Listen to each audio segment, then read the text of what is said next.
ವಿಷ್ಣೋರ್ವ್ಯಸ್ತಾಃ ಸಮಸ್ತಾಃ ಸಕಲಗುಣನಿಧಿಃ ಸರ್ವದೋಷವ್ಯಪೇತಃ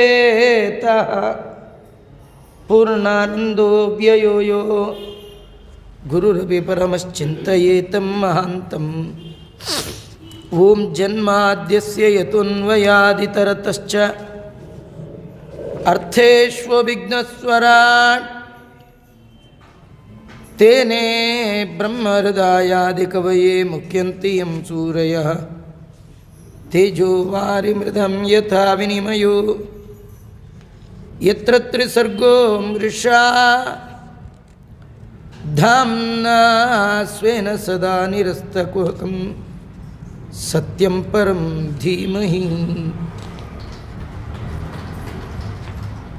ಬುದ್ಧಿರ್ಬಲಂ ಯಶೋಧೈರ್ಯಂ ನಿರ್ಭಯತ್ವಮರೋಗತಾ ಅಜಾಡ್ಯಂ ವಾಕ್ಪಟುತ್ವಂಚ ಹನುಮತ್ಸ್ಮರಣಾತ್ ಭವೇತ್. ಭವತಿ ಯದನುಭಾವಾತ್ ಏಡಮೂಕೋಪಿ ವಾಗ್ಮಿ ಜಡಮತಿರಪಿ ಜಂತುರ್ಜಾಯತೆ ಪ್ರಾಜ್ಞಮೂಲಿಃ. ಸಕಲವಚನಚೇತೋ ದೇವತಾ ಭಾರತೀ ಸಾ ಮಮ ವಚಸಿ ನಿಧತ್ತಾಂ ಸನ್ನಿಧಿಂ ಮಾನಸೇ ಚ. ಯಂ ಪ್ರವ್ರಜಂತಮನುಪೇತಮಪೇತಕೃತ್ಯಂ ದ್ವೈಪಾಯನೋ ವಿರಹಕಾತರ ಆಜುಹಾವ ಪುತ್ರೇತಿ ತನ್ಮಯತಯಾ ತರವೋಪಿ ನೇದುಃ. ತಂ ಸರ್ವಭೂತಹೃದಯಂ ಮುನಿಮಾನತೋಸ್ಮಿ. ನಮೋಸ್ತು ತಾತ್ವಿಕಾ ದೇವಾಃ ವಿಷ್ಣುಭಕ್ತಿಪರಾಯಣಾಃ ಧರ್ಮಮಾರ್ಗೇ ಪ್ರೇರಯಂತು ಭವಂತಃ ಸರ್ವ ಏವ ಹಿ. ಚಿತ್ರೈಃ ಪದೈಶ್ಚ ಗಂಭೀರೈಃ ವಾಕ್ಯೈಃ ಮಾನೈರಖಂಡಿತೈಃ ಗುರುಭಾವಂ ವ್ಯಂಜಯಂತಿ ಭಾತಿ ಶ್ರೀಜಯತೀರ್ಥವಾಕ್. ಮೂಕೋಪಿ ಯತ್ಪ್ರಸಾದೇನ ಮುಕುಂದಶಯನಾಯತೆ ರಾಜರಾಜಾಯತೆ ರಿಕ್ತೋ ರಾಘವೇಂದ್ರಂ ತಮಾಶ್ರಯೇ. ತಪಸ್ವಾಧ್ಯಾಯ ಶುಶ್ರೂಷಾ ಕೃಷ್ಣಪೂಜಾರತಂ ಮುನಿಂ ವಿಶ್ವೇಶಂ ಇಷ್ಟದಂ ವಂದೇ ಪರಿವ್ರಾಟ್ ಚಕ್ರವರ್ತಿನಂ. ಆಪಾದಮೌಲಿಪರ್ಯಂತಂ ಗುರುಣಾಮಾಕೃತಿಂ ಸ್ಮರೇತ್ ತೇನ ವಿಘ್ನಾಃ ಪ್ರಣಶ್ಯಂತಿ ಸಿದ್ಧ್ಯಂತಿ ಚ ಮನೋರಥಾಃ. ಸ್ವಸ್ತಿಸ್ತು ಸತಾಂ. ಶ್ರೀರಾಜೋವಾಚ ಪ್ರಿಯವ್ರತೋ ಭಾಗವತ ಆತ್ಮಾ ರಾಮಃ ಕಥಂ ಮುನೇ ಗೃಹೇ ಅರಮತಯನ್ಮೂಲಃ ಕರ್ಮಬಂಧಃ ಪರಾಭವಃ. ನನೂನಂ ಮುಕ್ತಸಂಗಾನಾಂ ತಾದೃಶಾನಾಂ ಮಹಾಮುನೇ ಗೃಹೇಷ್ವಭಿನಿವೇಶೋಯಂ ಪುಂಸಾಂ ಭವಿತುಮರ್ಹತಿ. ಸಂಶಯೋಯಂ ಮಹಾನ್ ಬ್ರಹ್ಮನ್ ದಾರಾಗಾರಸುತಾದಿಷು ಛಾಯಾನಿವೃತ್ತಚಿತ್ತಾನಾಂ ನ ಕುಟುಂಬೇ ಸ್ಪೃಹಾಮತಿ.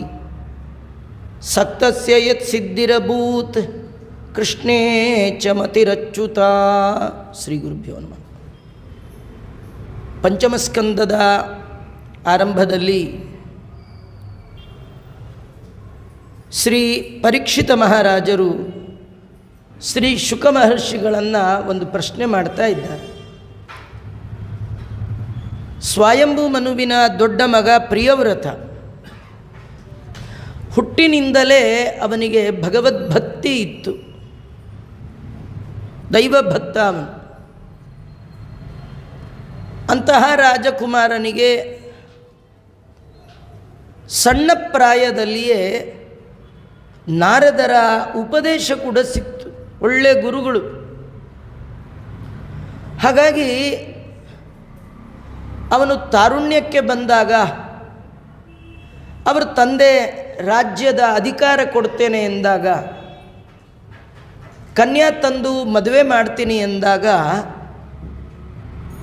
ದೊಡ್ಡ ಮಗನಾದ ಪ್ರಿಯವ್ರತ ಹೀಗೆ ಯೋಚನೆ ಮಾಡಿದ, ಈ ಮದುವೆ ಆಗೋದು, ಸಾಂಸಾರಿಕ ಜಂಜಾಟದಲ್ಲಿ ಬೀಳೋದು, ಒಂದು ರಾಜ್ಯದ ಹೊಣೆಗಾರಿಕೆಯನ್ನು ಹೊರೋದು, ಇವೆಲ್ಲ ಪ್ರಾಬ್ಲಮ್ ಅಂದ. ಯಾಕೆ ಪ್ರಾಬ್ಲಮ್ಮು? ಭಗವಂತನ ಧ್ಯಾನಕ್ಕೆ, ಸಾಧನೆಗೆ ಇವೆಲ್ಲ ಅಡ್ಡಿ. ಯಾರು ತಮ್ಮನ್ನು ಇದರ ಒಳಗೆ ತೊಡಗಿಸಿಕೊಂಡಿರ್ತಾರೆ ಅವರು ಜೀವನದಲ್ಲಿ ಕೆಲವು ಕಾಲ ಮಾತ್ರ ದೇವರಿಗೆ ಮೀಸಲಿಡಬಹುದು. ದಿನದ ಜೀವನದ ಬಹಳಷ್ಟು ಕಾಲವನ್ನು ಮನೆ ಮಡದಿ ಮಕ್ಕಳಿಗಾಗಿ, ರಾಜ್ಯದ ಜನರ ಕಷ್ಟ ಸುಖಕ್ಕಾಗಿ ವಿನಿಯೋಗ ಮಾಡಬೇಕಾಗತ್ತೆ. ಅದಕ್ಕೆ ಇವೆರಡು ಬೇಡ ಅಂದ. ಸುಮ್ಮನೆ ಸ್ವಾಮಿಗಳಾಗೋದು ಒಳ್ಳೆಯದು ಅಂದ. ಸ್ವಾಮಿಗಳಾಗೋದು ಒಂದೇ ದಿನ ರೀ, ಆಮೇಲೆ ಪೂರ ಬದುಕಿನ ಉದ್ದಕ್ಕೂ ಸ್ವಾಮಿಗಳಾಗಿ ಇರಬೇಕಲ್ಲ, ಅದು ಭಾರಿ ಕಷ್ಟ. ಮದುವೆ ಮಾಡ್ಕೊಳ್ಳೋದು ಒಂದಿನ, ಆಮೇಲೆ ಪೂರ ಇಡೀ ಜೀವನದಲ್ಲಿ ಆ ಸಂಸಾರದಲ್ಲಿ ಬರುವ ಎಲ್ಲ ಕಷ್ಟ ನಷ್ಟಗಳಿಗೆ ಎದೆ ಕೊಟ್ಟು ಇರಬೇಕಲ್ಲ, ಅದು ಭಾರಿ ಕಷ್ಟ. ಕೇವಲ ಸುಖ ಮಾತ್ರ ಇಲ್ಲ, ದುಃಖ ಇದೆ. ಯಾಕೆ ನಾವೇ ದುಃಖ ತಂದುಕೊಳ್ಬೇಕು? ಹಾಗಾದರೆ ಅಪ್ಪ ಕೊಟ್ಟ ರಾಜ್ಯದ ಅಧಿಕಾರವನ್ನು ತಿರಸ್ಕಾರ ಮಾಡಿದ, ಮದುವೆ ಬೇಡ ಅಂದ. ಮಂದರ ದ್ರೋಣದಲ್ಲಿ ತಾನು ಸನ್ಯಾಸಿ ಆಗಬೇಕು ಅನ್ನುವ ಉತ್ಕಟವಾದ ಬಯಕೆಯಿಂದ ಪ್ರಿಯವ್ರತ ಮಹಾರಾಜ ತಪಸ್ಸಿಗೆ ಆರಂಭ ಮಾಡಿದ. ಪರೀಕ್ಷಿತನ ಪ್ರಶ್ನೆ ಏನಂದರೆ, ಇಂತಹ ಭಗವದ್ಭಕ್ತ ಮುಂದೆ ಮದುವೆ ಆದ, ಅವನಿಗೆ ಮಕ್ಕಳಿದ್ದರು, ಹೆಂಡತಿ ಇದ್ದರು, ಒಂದು ಹೆಂಡತಿ ಬೇಡ ಅಂದ, ಎರಡು ಮಾಡಿಕೊಂಡ, ಮಕ್ಕಳೇ ಬೇಡ ಅಂದ, 13 ಜನ ಮಕ್ಕಳಾಗಿದ್ದರು. ಅಂದರೆ ಎಷ್ಟು ಸಂಸಾರದ ಆಳಕ್ಕೆ ಇಳಿದು ಬಿಟ್ಟಿದ್ದಾನೆ. ಇಷ್ಟು ಸಂಸಾರದ ಆಳದಲ್ಲಿ ಮುಳುಗಿದವನಾಗಿದ್ದರೂ ಕೂಡ ಭಗವಂತನ ಪಾದಾರವಿಂದದಲ್ಲಿ ಮಾತ್ರ ಭಕ್ತಿಯನ್ನು ಬಿಟ್ಟಿರಲಿಲ್ಲ. ದೇವರನ್ನು ಹೃದಯದಲ್ಲಿ ಕಂಡ ಮಹಾನುಭಾವ ಪ್ರಿಯವ್ರತ. ಎಂಥ ಸಿದ್ಧಿಯನ್ನು ತಾನು ಪಡೆದ. ಇದು ನನಗೆ ಆಶ್ಚರ್ಯ ಅಂತಾನೆ ಪರೀಕ್ಷಿತ. ಏನು ಆಶ್ಚರ್ಯ ಅಲ್ಲ, ಹೆಂಡತಿ ಮನೆ ಮಕ್ಕಳಲ್ಲಿ ಮನಸ್ಸಿಟ್ಟವರು ಕೂಡ, ಸಂಸಾರಸ್ಥರು ಕೂಡ ದೇವರನ್ನು ಹೊಂದಬಹುದಾ? ಅವರಿಗೂ ಕೂಡ ದೇವರ ಪರಮಾನುಗ್ರಹ ಆಗತ್ತಾ?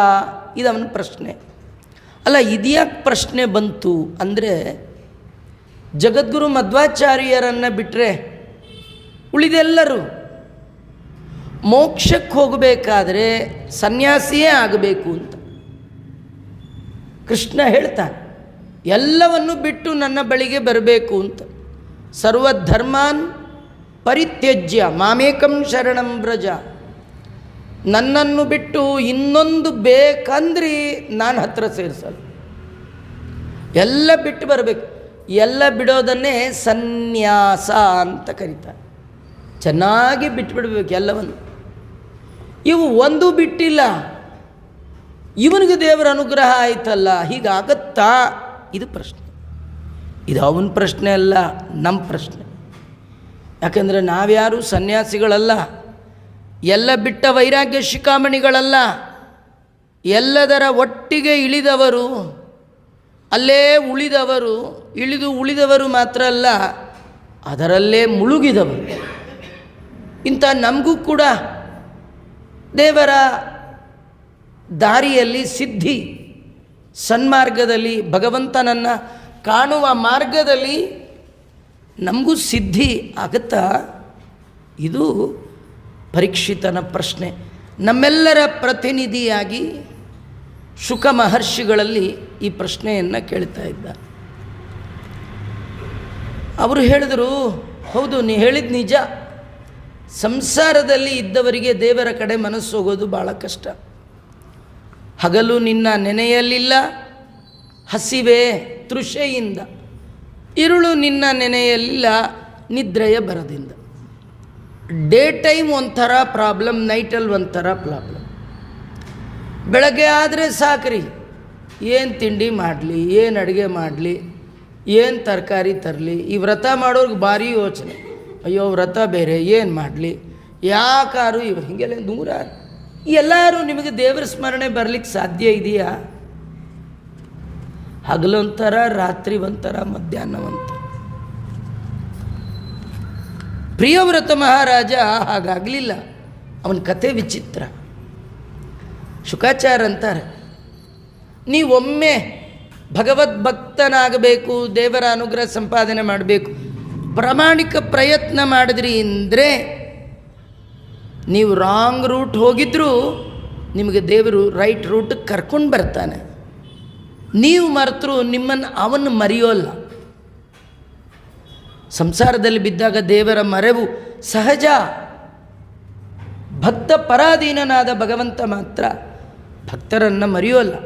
ಯಾಕೆಂದರೆ ಅವನು ಮರೆವೇ ಇಲ್ಲದ ಭಗವಂತ.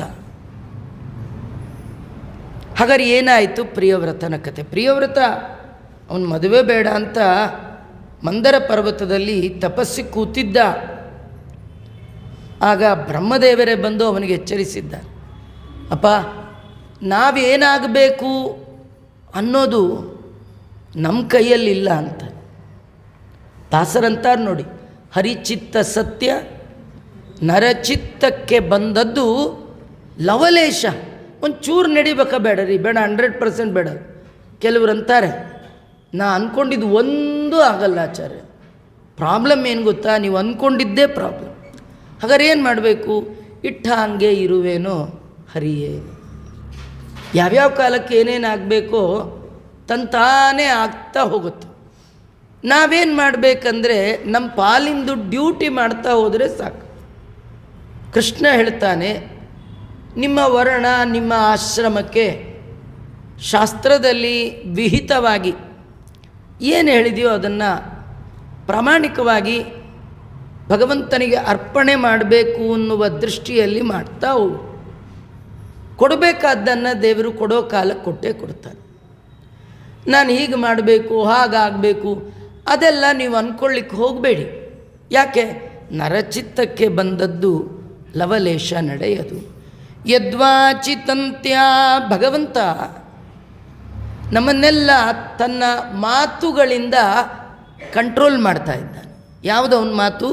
ಶ್ರುತಿ ಸ್ಮೃತಿ ಹರೇರಾಜ್ಞ, ಭಗವಂತನ ಆಜ್ಞೆ. ಅದರಲ್ಲಿ ಹೇಗಿರಬೇಕು ಅಂತ ಹೇಳಿದೆ, ಹಾಗೇ ಇರಬೇಕು. ಹೇಗೆ ಪ್ರಾಣಿಗಳನ್ನು ಕಂಟ್ರೋಲ್ ಮಾಡುವವ ಅದರ ಮೂಗಿಗೆ ದಾರ ಹಾಕಿ ಆ ಪ್ರಾಣಿಯನ್ನು ತನ್ನ ಹಿಡಿತದಲ್ಲಿ ಇಟ್ಕೊಳ್ತಾನೆ. ಬೀದಿಗೆ ಬಂದು ಕುದುರೆ ತನಗಿಷ್ಟಪಟ್ಟಾಗ ಹೋಗೋ ಹಾಗಿಲ್ಲ, ಲಗಾಮ್ ಹಿಡ್ಕೊಂಡಿರ್ತಾನೆ. ಅವನು ಅದಕ್ಕೆ ಡೈರೆಕ್ಷನ್ ಕೊಡ್ತಿರ್ತಾನೆ, ಹೀಗೆ ಹೋಗಿ ಹೀಗೆ ಹೋಗು. ಇಲ್ಲ ನಂಗೆ ಇಲ್ಲಿ ಹೋಗಿ ಹೋಗಿ ಬೇಜಾರಾಗಿದೆ, ಬೇರೆ ಕಡೆ ಹೋಗ್ತೀನಿ ಅಂದರೆ ತೆಗೆದು ಬಿಡ್ತಾನೆ ಅಲ್ವಾ? ಹಾಗೆ ಭಗವಂತ ಗುಣಕರ್ಮ ನಾಮಭಿಹಿ ನಮಗೆಲ್ಲ ಒಂದೊಂದು ಗುಣ ಕರ್ಮ ಇದನ್ನು ಕೊಟ್ಟು ಅದಕ್ಕೆ ಅನುಗುಣವಾಗಿ ನಮ್ಮನ್ನು ನೋಡ್ಕೊಳ್ತಾ ಇದ್ದಾನೆ. ಸರ್ವೇ ವಹಾಮಹ ಬಲಿಮೀಶ್ವರಾಯ. ಎಷ್ಟು ಒಳ್ಳೆಯ ಮಾತು ಗೊತ್ತಾ? ಕೆಲವರು ಮನೆಯಲ್ಲಿ ಮಕ್ಕಳನ್ನು ರಕ್ಷಣೆ ಮಾಡಿ ಮದುವೆ ಮಾಡಿಕೊಟ್ಟು ಎಷ್ಟು ಕಷ್ಟಪಟ್ಟೆ ಗೊತ್ತಾ? ಹಾಗೆ ಮಾಡಿದೆ ಹೀಗೆ ಮಾಡಿದೆ ಹಾಗನ್ಬೇಡಿ. ಇದೆಲ್ಲ ದೇವರಿಗೆ ಅರ್ಪಣೆ ಮಾಡಲಿಕ್ಕೆ ನನ್ನ ಪಾಲಿನ ಕರ್ತವ್ಯ ಅಂತ ಮಾಡಿ. ಏನೇನು ನಿಮ್ಮ ಕಡೆಯಿಂದ ನಡೀತಾ ಇದೆ ಇದೆಲ್ಲ ದೇವರಿಗೆ ನೀವು ಮಾಡಿದ ಪೂಜಾ ಅಂತ ತಿಳ್ಕೊ. ಬಲಿಂ ಈಶ್ವರಾಯ. ಬಲಿ ಅಂದರೆ ಅರ್ಪಣೆ, ದೇವರ ಅರ್ಪಣೆಗಾಗಿ ಎಲ್ಲ ಮಾಡಬೇಕು. ನಾವು ಮಾಡುವ ಎಲ್ಲ ಕರ್ಮಗಳ ಮೂಲ ಉದ್ದೇಶ ವಿಷ್ಣು ಪ್ರೇರಣೆಯ, ವಿಷ್ಣು ಪ್ರೀತ್ಯರ್ಥಂ. ಪ್ರೋತಾನಸೀವದ್ವಿಪದೇ ಚತುಷ್ಪದ, 2 ಕಾಲಿನ 4 ಕಾಲಿನ ಎಲ್ಲ ಚೇತನ ಪ್ರಪಂಚವನ್ನು ಪರಮಾತ್ಮ ತನ್ನ ಹಿಡಿತದ ಒಳಗೆ, ತನ್ನ ಮುಷ್ಟಿಯ ಒಳಗೆ ಇಟ್ಕೊಂಡಿದ್ದಾನೆ. ದೇವರು ಕೊಟ್ಟದ್ದು ಅದು ಬೇಡ ಇದು ಬೇಡ ಅಂತ ಅನ್ಬೇಡ. ಈ ಜಗತ್ತಲ್ಲಿರುವ ಎಲ್ಲ ಭೋಗ ಸಾಮಗ್ರಿ ಪ್ರಾಕೃತವಾದದ್ದು. ಇದರಿಂದ ದೇವರಿಗೆ ಆಗಬೇಕಾದ್ದೇನಿಲ್ಲ. ಈ ಎಲ್ಲವನ್ನೂ ದೇವರು ನಮಗಾಗಿ ಸೃಷ್ಟಿ ಮಾಡಿದ್ದಾನೆ. ತೇನ ತ್ಯಕ್ತೇನ ಭುಂಜೀತಾಗ, ದೇವರು ಕೊಟ್ಟದ್ದನ್ನು ಭಗವಂತ ನೀನು ಕೊಟ್ಟದ್ದು ಅನ್ನುವ ಎಚ್ಚರಿಕೆಯಿಂದ ಸ್ವೀಕಾರ ಮಾಡಪ್ಪ. ಸುಮ್ಮನೆ ಹಾಗೆ ಮದುವೆ ಬೇಡ, ಮಕ್ಕಳು ಬೇಡ, ಸಂಸಾರ ಬೇಡ ಅನ್ಬೇಡ. ನೀನು ಭಯ, ಮದುವೆ ಆದರೆ ಭಯ, ಎಲ್ಲಿ ಭಗವಂತನ ಮರೆವು ಬರುತ್ತೋ ಅಂತ. ನೋಡು, ಈ ಭಯಕ್ಕೆ ಕಾರಣ ಮದುವೆ ಅಲ್ಲ, ನಮ್ಮ ಹೃದಯದ ಒಳಗಿರುವ 6 ವೈರಿಗಳು, ಕಾಮಕ್ರೋಧಾದಿಗಳು. ಈ 6 ಗೆದ್ದವ ಯಾವ ಆಶ್ರಮದಲ್ಲಿದ್ದರೇನು ಗೃಹಾಶ್ರಮಕ್ಕಿನ್ನು ಕರೋತ್ಯವದ್ಯಂ. ನೋಡಿ, ಮಂತ್ರಾಲಯ ಪ್ರಭುಗಳು ಪೂರ್ವಾಶ್ರಮ, ಗೃಹಸ್ಥಾಶ್ರಮ. ಅವರಿಗೆ ಮದುವೆ, ಸಂಸಾರ, ಮಕ್ಕಳು, ಹೆಂಡತಿ ಪ್ರಾಬ್ಲಮ್ಮೇ ಇಲ್ಲ ರೀ. ವಿಜಯದಾಸರು ಎಂಥ ಜ್ಞಾನಿ ವರೆಣ್ಯರು, ಪ್ರಾಬ್ಲಮ್ಮೇ ಇಲ್ಲ ರೀ. ಅರಳಮ್ಮ ಹೆಂಡತಿ, ನೋ ಪ್ರಾಬ್ಲಮ್. ಪುರಂದರದಾಸರು, ಸರಸ್ವತಿ ಬಾಯಿ, ನೋ ಪ್ರಾಬ್ಲಮ್. ಮಕ್ಕಳು 4 ಜನ ಮಕ್ಕಳು, ಪ್ರಾಬ್ಲಮ್ಮೇ ಇಲ್ಲ. ನಮ್ಮದೇ ಅಯ್ಯೋ ಮನೆ ಆಚಾರ್ಯ, ಸಂಸಾರ, ಹೆಂಡತಿ ಭಾರ, ಬಾಯಿ ಬಿಟ್ಟರೆ ಗೋಳಿನ ಕತೆ ಹೇಳ್ತೀವಿ ರೀ. ಪುರಂದರದಾಸರು ಏನ್ರಿ, ನಿಮ್ಮನವರು ಹೆಂಡತಿ ಸಂತತಿ ಸಾಸಿರವಾಗಲಿ ಅಂತಾರು. ಯಾಕಂದರೆ ಅವರೆಲ್ಲ ಇಂದ್ರಿಯ ನಿಗ್ರಹ ಉಳ್ಳವರು, ಕಾಮಕ್ರೋಧವನ್ನು ಗೆದ್ದವರು, ಯಾವಾಗಲೂ ಭಗವಂತನಲ್ಲಿ ಮನಸ್ಸು ಇಟ್ಟವರು. ನಾವು ಇಂದ್ರಿಯಗಳಿಗೆ ಸೋತವರು, ದೇವರನ್ನು ಬಿಟ್ಟವರು. ದೇವರನ್ನು ಬಿಟ್ಟದ್ದು, ಇಂದ್ರಿಯಗಳಿಗೆ ಸೋತದ್ದೇ ಸಂಸಾರದಲ್ಲಿ ದುಃಖಕ್ಕೆ ಕಾರಣ. ಹಾಗಾದ್ರೆ ಗೆಲ್ಲಬೇಕಂದ್ರೆ ಏನು ಮಾಡಬೇಕು? ಏನು ಮಾಡಬೇಡಿ. ಬಲಿಷ್ಠರನ್ನು ಎದುರಿಸುವ ಮೊದಲು ನಾವು ನಮ್ಮ ಸುತ್ತಲೂ ಒಂದು ಕೋಟೆ ಕಟ್ಕೊಳ್ಬೇಕು. ನಾವು ಅವ್ರ ಮೇಲೆ ಬಾಣ ಬಿಟ್ಟರೆ, ಫೈರಿಂಗ್ ಮಾಡಿದ್ರೆ ಅವ್ರು ಸುಮ್ಮನೆ ಕೂತಿರ್ತಾರ? ಅವರು ಫೈರಿಂಗ್ ಮಾಡ್ತಾರೆ. ಅದು ನಿಮಗೆ ತಾಕಬಾರ್ದು, ನಿಮಗೇನು ನಷ್ಟ ಆಗಬಾರ್ದು. ಅಂದರೆ ಒಂದು ಕೋಟೆ. ಹಾಗೆ ಕಾಮಕ್ರೋಧ ಅನ್ನುವ ವೈರಿಗಳ ಮೇಲೆ ನೀವು ಬಾಣವನ್ನು ಬಿಟ್ಟರೆ ಅವರೇನು ಬಿಡೋಲ್ಲ. ಅದಕ್ಕೆ ನೀವೇನು ಮಾಡಬೇಕು? ಭಗವಂತನ ಪಾದ ಕಮಲಗಳು ಅನ್ನುವ ಕೋಟೆಯನ್ನು ಆಶ್ರಯ ಮಾಡಬೇಕು. ಯಾರಿಗೆ ಭಗವಂತನ ಎಚ್ಚರಿಕೆ ಸದಾ ಇದೆ, ಅವರಿಗೆ ಈ ಕಾಮಕ್ರೋಧಾದಿಗಳು ಏನು ಮಾಡೋಲ್ಲ. ಆದ್ದರಿಂದ ಭುಂಕ್ಷ್ವೇಹ ಭೋಗಾನ್ ಪುರುಷಾತಿ ಸೃಷ್ಟಾನ್ ವಿಮುಕ್ತ ಸಂಘ ಪ್ರಕೃತಿಂ ಭಜಸ್ವ.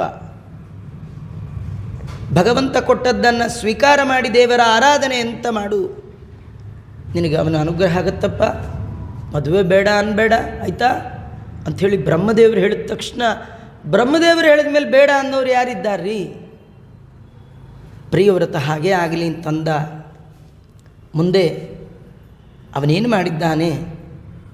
ವಿಶ್ವಕರ್ಮ ಅನ್ನುವ ಪ್ರಜಾಪತಿಯ ಮಗಳು ಬರ್ಹಿಷ್ಮತಿಯನ್ನು ತಾನು ಮದುವೆ ಆಗಿದ್ದಾನೆ. ಅಲ್ಲಿ ಅನೇಕ ಜನ ಮಕ್ಕಳಾಗಿದ್ದಾರೆ, 10 ಜನ ಮಕ್ಕಳಂತೆ. ದೊಡ್ಡ ಮಗ ಅಗ್ನಿದ್ರ, ಅವನ ಉಳಿದ ತಮ್ಮಂದರು 9 ಜನ. ಅದರಲ್ಲಿ ಕವಿ, ಮಹಾವೀರ, ಸವನ ಅನ್ನುವ ಕಡೆಯ 3 ಜನ ಮಕ್ಕಳು ಹುಟ್ಟುವಾಗಲೇ ಬ್ರಹ್ಮಚರ್ಯದಿಂದ ಭಗವಂತನ ಆರಾಧನೆ ಮಾಡ್ತಾ ಸಾಂಸಾರಿಕ ಜೀವನವನ್ನು ತೊರೆದು ಅವರೆಲ್ಲ ಅವಧೂತ ಚರ್ಯೆಯಲ್ಲಿ ಹೊರಟು ಬಿಟ್ಟಿದ್ದಾರೆ. ಈ 10 ಜನ ಮಕ್ಕಳ ನಂತರದಲ್ಲಿ ಒಬ್ಬಳು ಹೆಣ್ಣುಮಗಳು ಊರ್ಜಸ್ವತಿ ಅಂತ ಅವಳನ್ನು ತಾನು ಪಡೆದಿದ್ದಾನೆ. ಈ ರಾಜನ ಮಹಿಮೆಯನ್ನು ವರ್ಣನೆ ಮಾಡ್ತಾ ಇದ್ದಾರೆ. ಈ ರಾಜ ಮತ್ತೊಂದು ಮದುವೆ ಆದ, ಪ್ರಿಯವ್ರತ. ಅಲ್ಲಿ 3 ಜನ, ಉತ್ತಮ, ತಾಪಸ, ರೈವತ, 3 ಜನ ಮಕ್ಕಳಾಗಿದ್ದಾರೆ. ಈ ರಾಜ ಎಂತಹ ಪ್ರತಾಪವಾನ್, ಶಕ್ತಿವಾನ್ ಅಂದರೆ ಇವನು ಅನೇಕ ವರ್ಷಗಳ ಕಾಲ ಈ ಭೂಮಿಯನ್ನು ಆಳಿದ ಮಹಾನುಭಾವ. ಒಂದಿನ ಹೊರಗೆ ಬಂದು ನೋಡಿದ, ಸಂಜೆ ಆಗಿತ್ತು.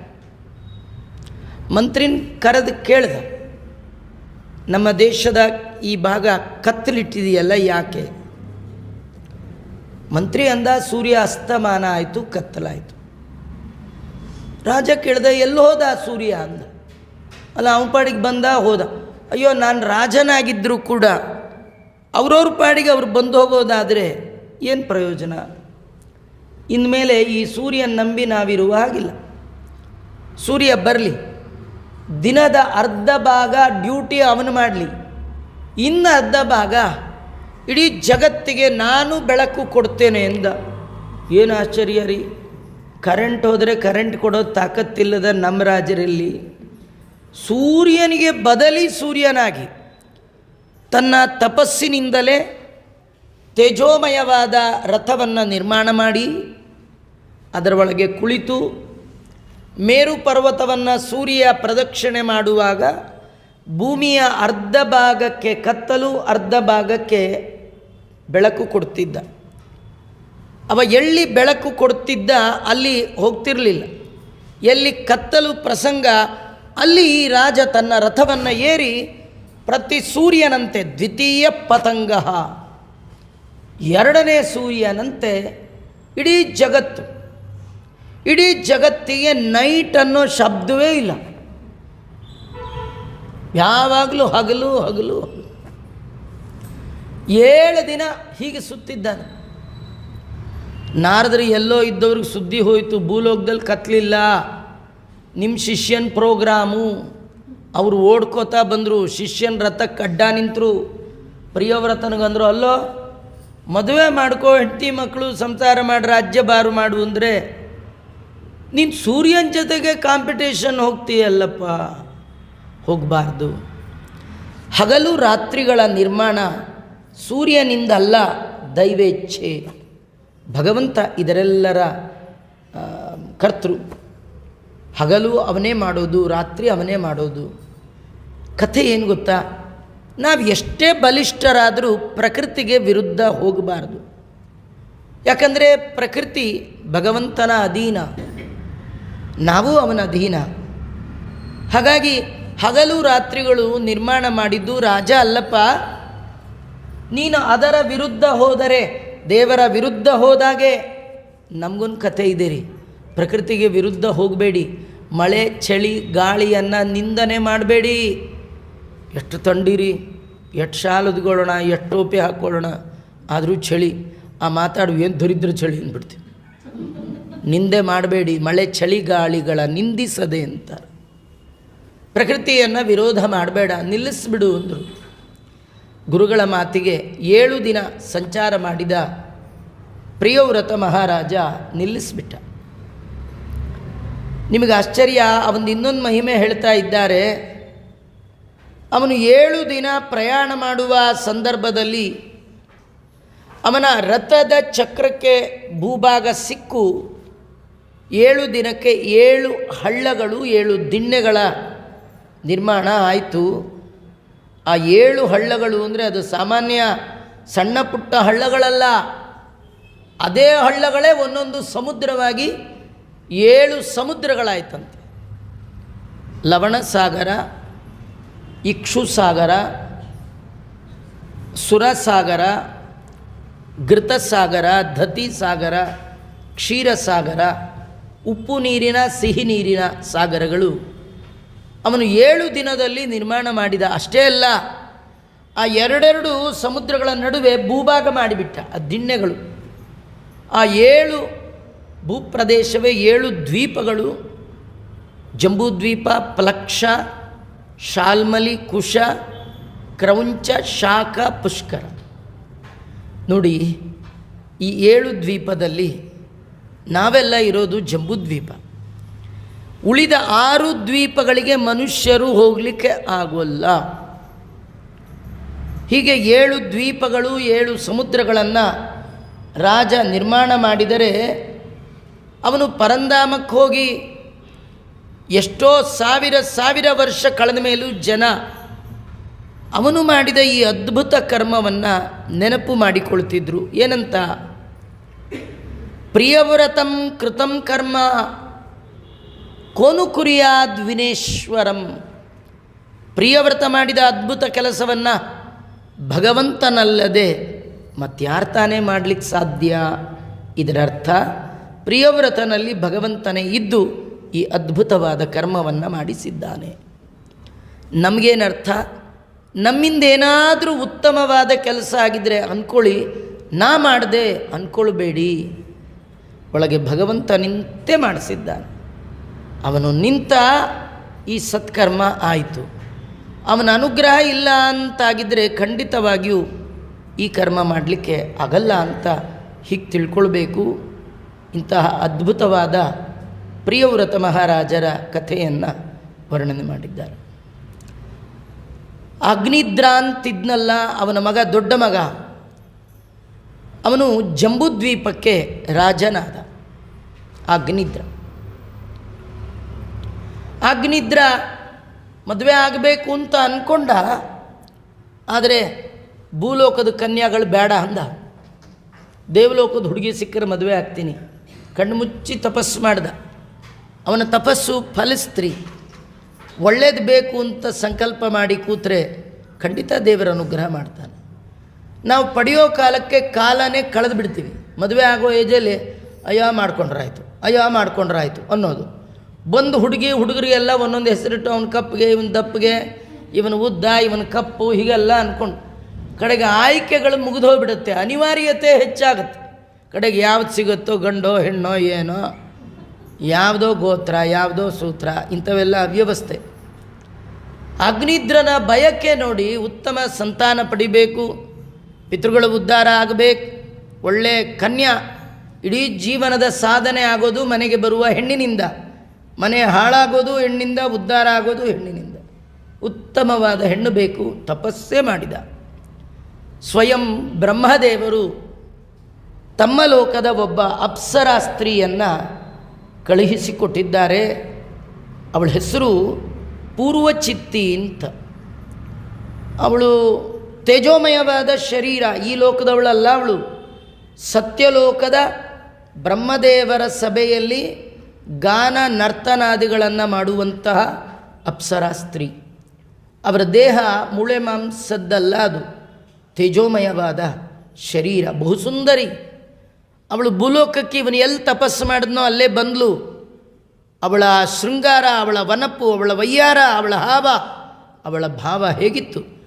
ತಸ್ಯಾಹ ಸುಲಲಿತ ಪದ ವಿನ್ಯಾಸಗತಿ ವಿಲಾಸೇನ ಅನುಪದಂ ಖಣಕಣಾಯಮಾನ ರುಚಿರ ಚರಣಾಭರಣ ಸ್ವನಂ ಉಪಾಕರ್ಣ್ಯ ನರದೇವ ಕುಮಾರ ಸಮಾಧಿಯೋಗೇನ ಮೀಲಿತನಯನ ನಳಿನ ಮುಕುಲಯುಗಳ ಮೀಷದ್ವಿಗಚಯ್ಯಾಚಷ್ಟ.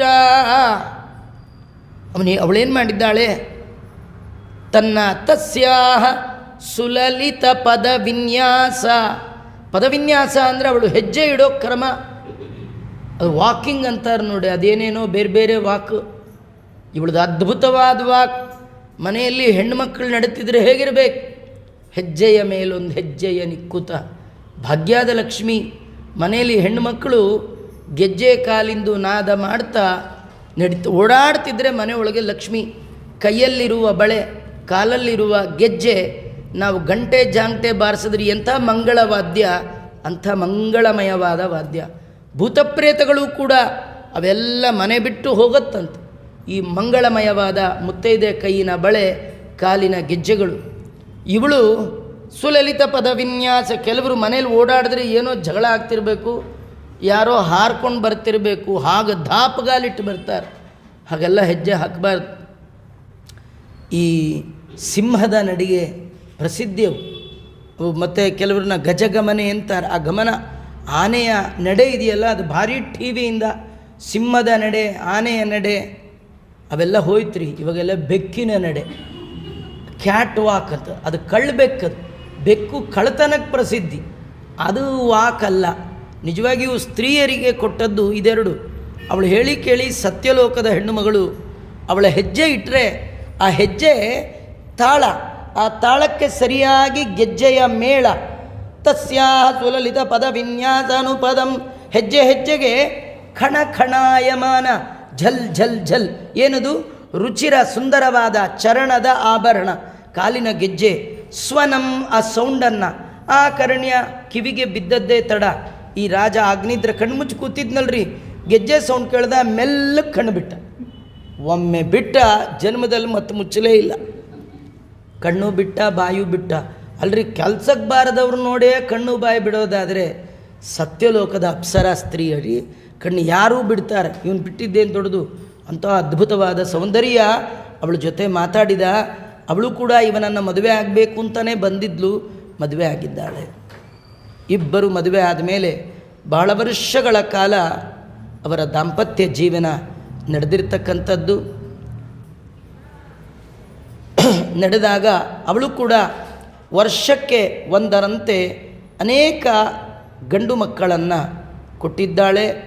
ಆ ಮಕ್ಕಳು 9 ಜನ ಮಕ್ಕಳು. ನಾಭಿ, ಕಿಂಪುರುಷ, ಹರಿವರ್ಷ, ಇಲಾವೃತ, ರಮ್ಯಕ, ಹಿರಣ್ಮಯ, ಕುರು, ಭದ್ರಾಶ್ವ, ಕೇತುಮಾಲ ಅಂತ. ನೋಡಿ ಎಂಥ ಆಶ್ಚರ್ಯ ಅಂದರೆ, ನೀವು ಸಾಮಾನ್ಯ ಲೋಕದ ಹೆಣ್ಣು ಮಕ್ಕಳಂತೆ ಆ ಹೆಣ್ಣು ಮಕ್ಕಳನ್ನು ಕಂಪೇರ್ ಮಾಡಿಕೊಳ್ಬಾರ್ದು. ಅವಳು ವರ್ಷಕ್ಕೆ ಒಂದರಂತೆ ಗಂಡು ಮಕ್ಕಳನ್ನು ಕೊಟ್ಟಳು. 10ನೇ ವರ್ಷ ಹೋಗಿ ಬರ್ತೀನಿ ಅಂತೇಳಿ ಸಶರೀರವಾಗಿ ಹೇಗೆ ಆಕಾಶದಿಂದ ದುಮ್ಮುಕ್ಕಿ ಬಂದಿದ್ಲೋ, ಗಂಡ ನೋಡ್ತಾ ಇರುವಾಗ ಹಾಗೆ ಮೇಲೆ ಹೊರಟೇ ಬಿಟ್ಲು. ಎಂಥ ಅದ್ಭುತ! ನಿಮಗೆ ಆಶ್ಚರ್ಯ. 9 ವರ್ಷಕ್ಕೆ ಒಂದೊಂದು ಮಕ್ಕಳಂದರೆ, ಮೊದಲನೇ ಮಗುಗೆ 9 ವರ್ಷ. ಆ ಮಕ್ಕಳನ್ನು ನೋಡ್ಕೊಳ್ಳೋರು ಯಾರು? ಕಥೆ ಏನು ಗೊತ್ತಾ? ಇವಳ ಹೊಟ್ಟೆಯಲ್ಲಿ ಹುಟ್ಟಿದ ಮಕ್ಕಳಿಗೆ ಯಾರಿಗೂ ಅನಾರೋಗ್ಯವೇ ಬರಲ್ಲ ಅಂತ. ಎಂಥ ತಾಯಿ ರೀ! ನಾವು ಹುಟ್ಟುವಾಗಲೇ, ಇನ್ನೂ ಹೊರಗೆ ಬರೋಕ್ಕೆ ಮುಂಚೆನೇ ರೋಗ. ಆ ತಾಯಿದ ಮಹಿಮಾ, ತಾಯಿ ತಪಸ್ಸು ಅಂಥದ್ದು ಏನೂ ಮಾಡಲಿಕ್ಕೆ ಬರಲ್ಲ. ಆದರೆ ಇದು ದೇವತೆಗಳ ಕಥೆ ಹೇಳ್ತಾ ಇರೋದು. ಅವಳ ಹೊಟ್ಟೆಯಲ್ಲಿ ಹುಟ್ಟಿದ ಯಾವ ಮಕ್ಕಳಿಗೂ ಶಕ್ತಿಯ ಹ್ರಾಸ ಇಲ್ಲ, ರೋಗ ರುಜಿನ ಇಲ್ಲ. ಇಂಥ 9 ಮಕ್ಕಳನ್ನು ಹಡೆದು ಗಂಡನಿಗೆ ಕೊಟ್ಟು ತಾನು ಹೊರಟುಬಿಟ್ಟಿದ್ದಾಳೆ. ಅಗ್ನಿದ್ರ ತನ್ನ ಭೂಭಾಗ, ತನಗೆ ಸಿಕ್ಕ ಜಂಬೂದ್ವೀಪವನ್ನು 9 ಭಾಗ ಮಾಡಿ ತನ್ನ 9 ಜನ ಮಕ್ಕಳಿಗೆ ಹಂಚಿದ್ದಾನೆ. ದೊಡ್ಡ ಮಗ ಆಳಿದ ಈ ಭೂಪ್ರದೇಶವೇ ನಾವು ನೀವೆಲ್ಲ ವಾಸ ಮಾಡುವಂತಹ ಜಂಬೂದ್ವೀಪದ ಒಳಗಿನ ಭರತವರ್ಷ. ನಿಮ್ಗೆ ಆಶ್ಚರ್ಯ ಗೊತ್ತಾ? ಇದರೊಳಗೆ ಮತ್ತು ಇನ್ನೂ 8 ವರ್ಷಗಳು ಈ ಜಂಬೂದ್ವೀಪದಲ್ಲಿಯೇ ಇದೆ.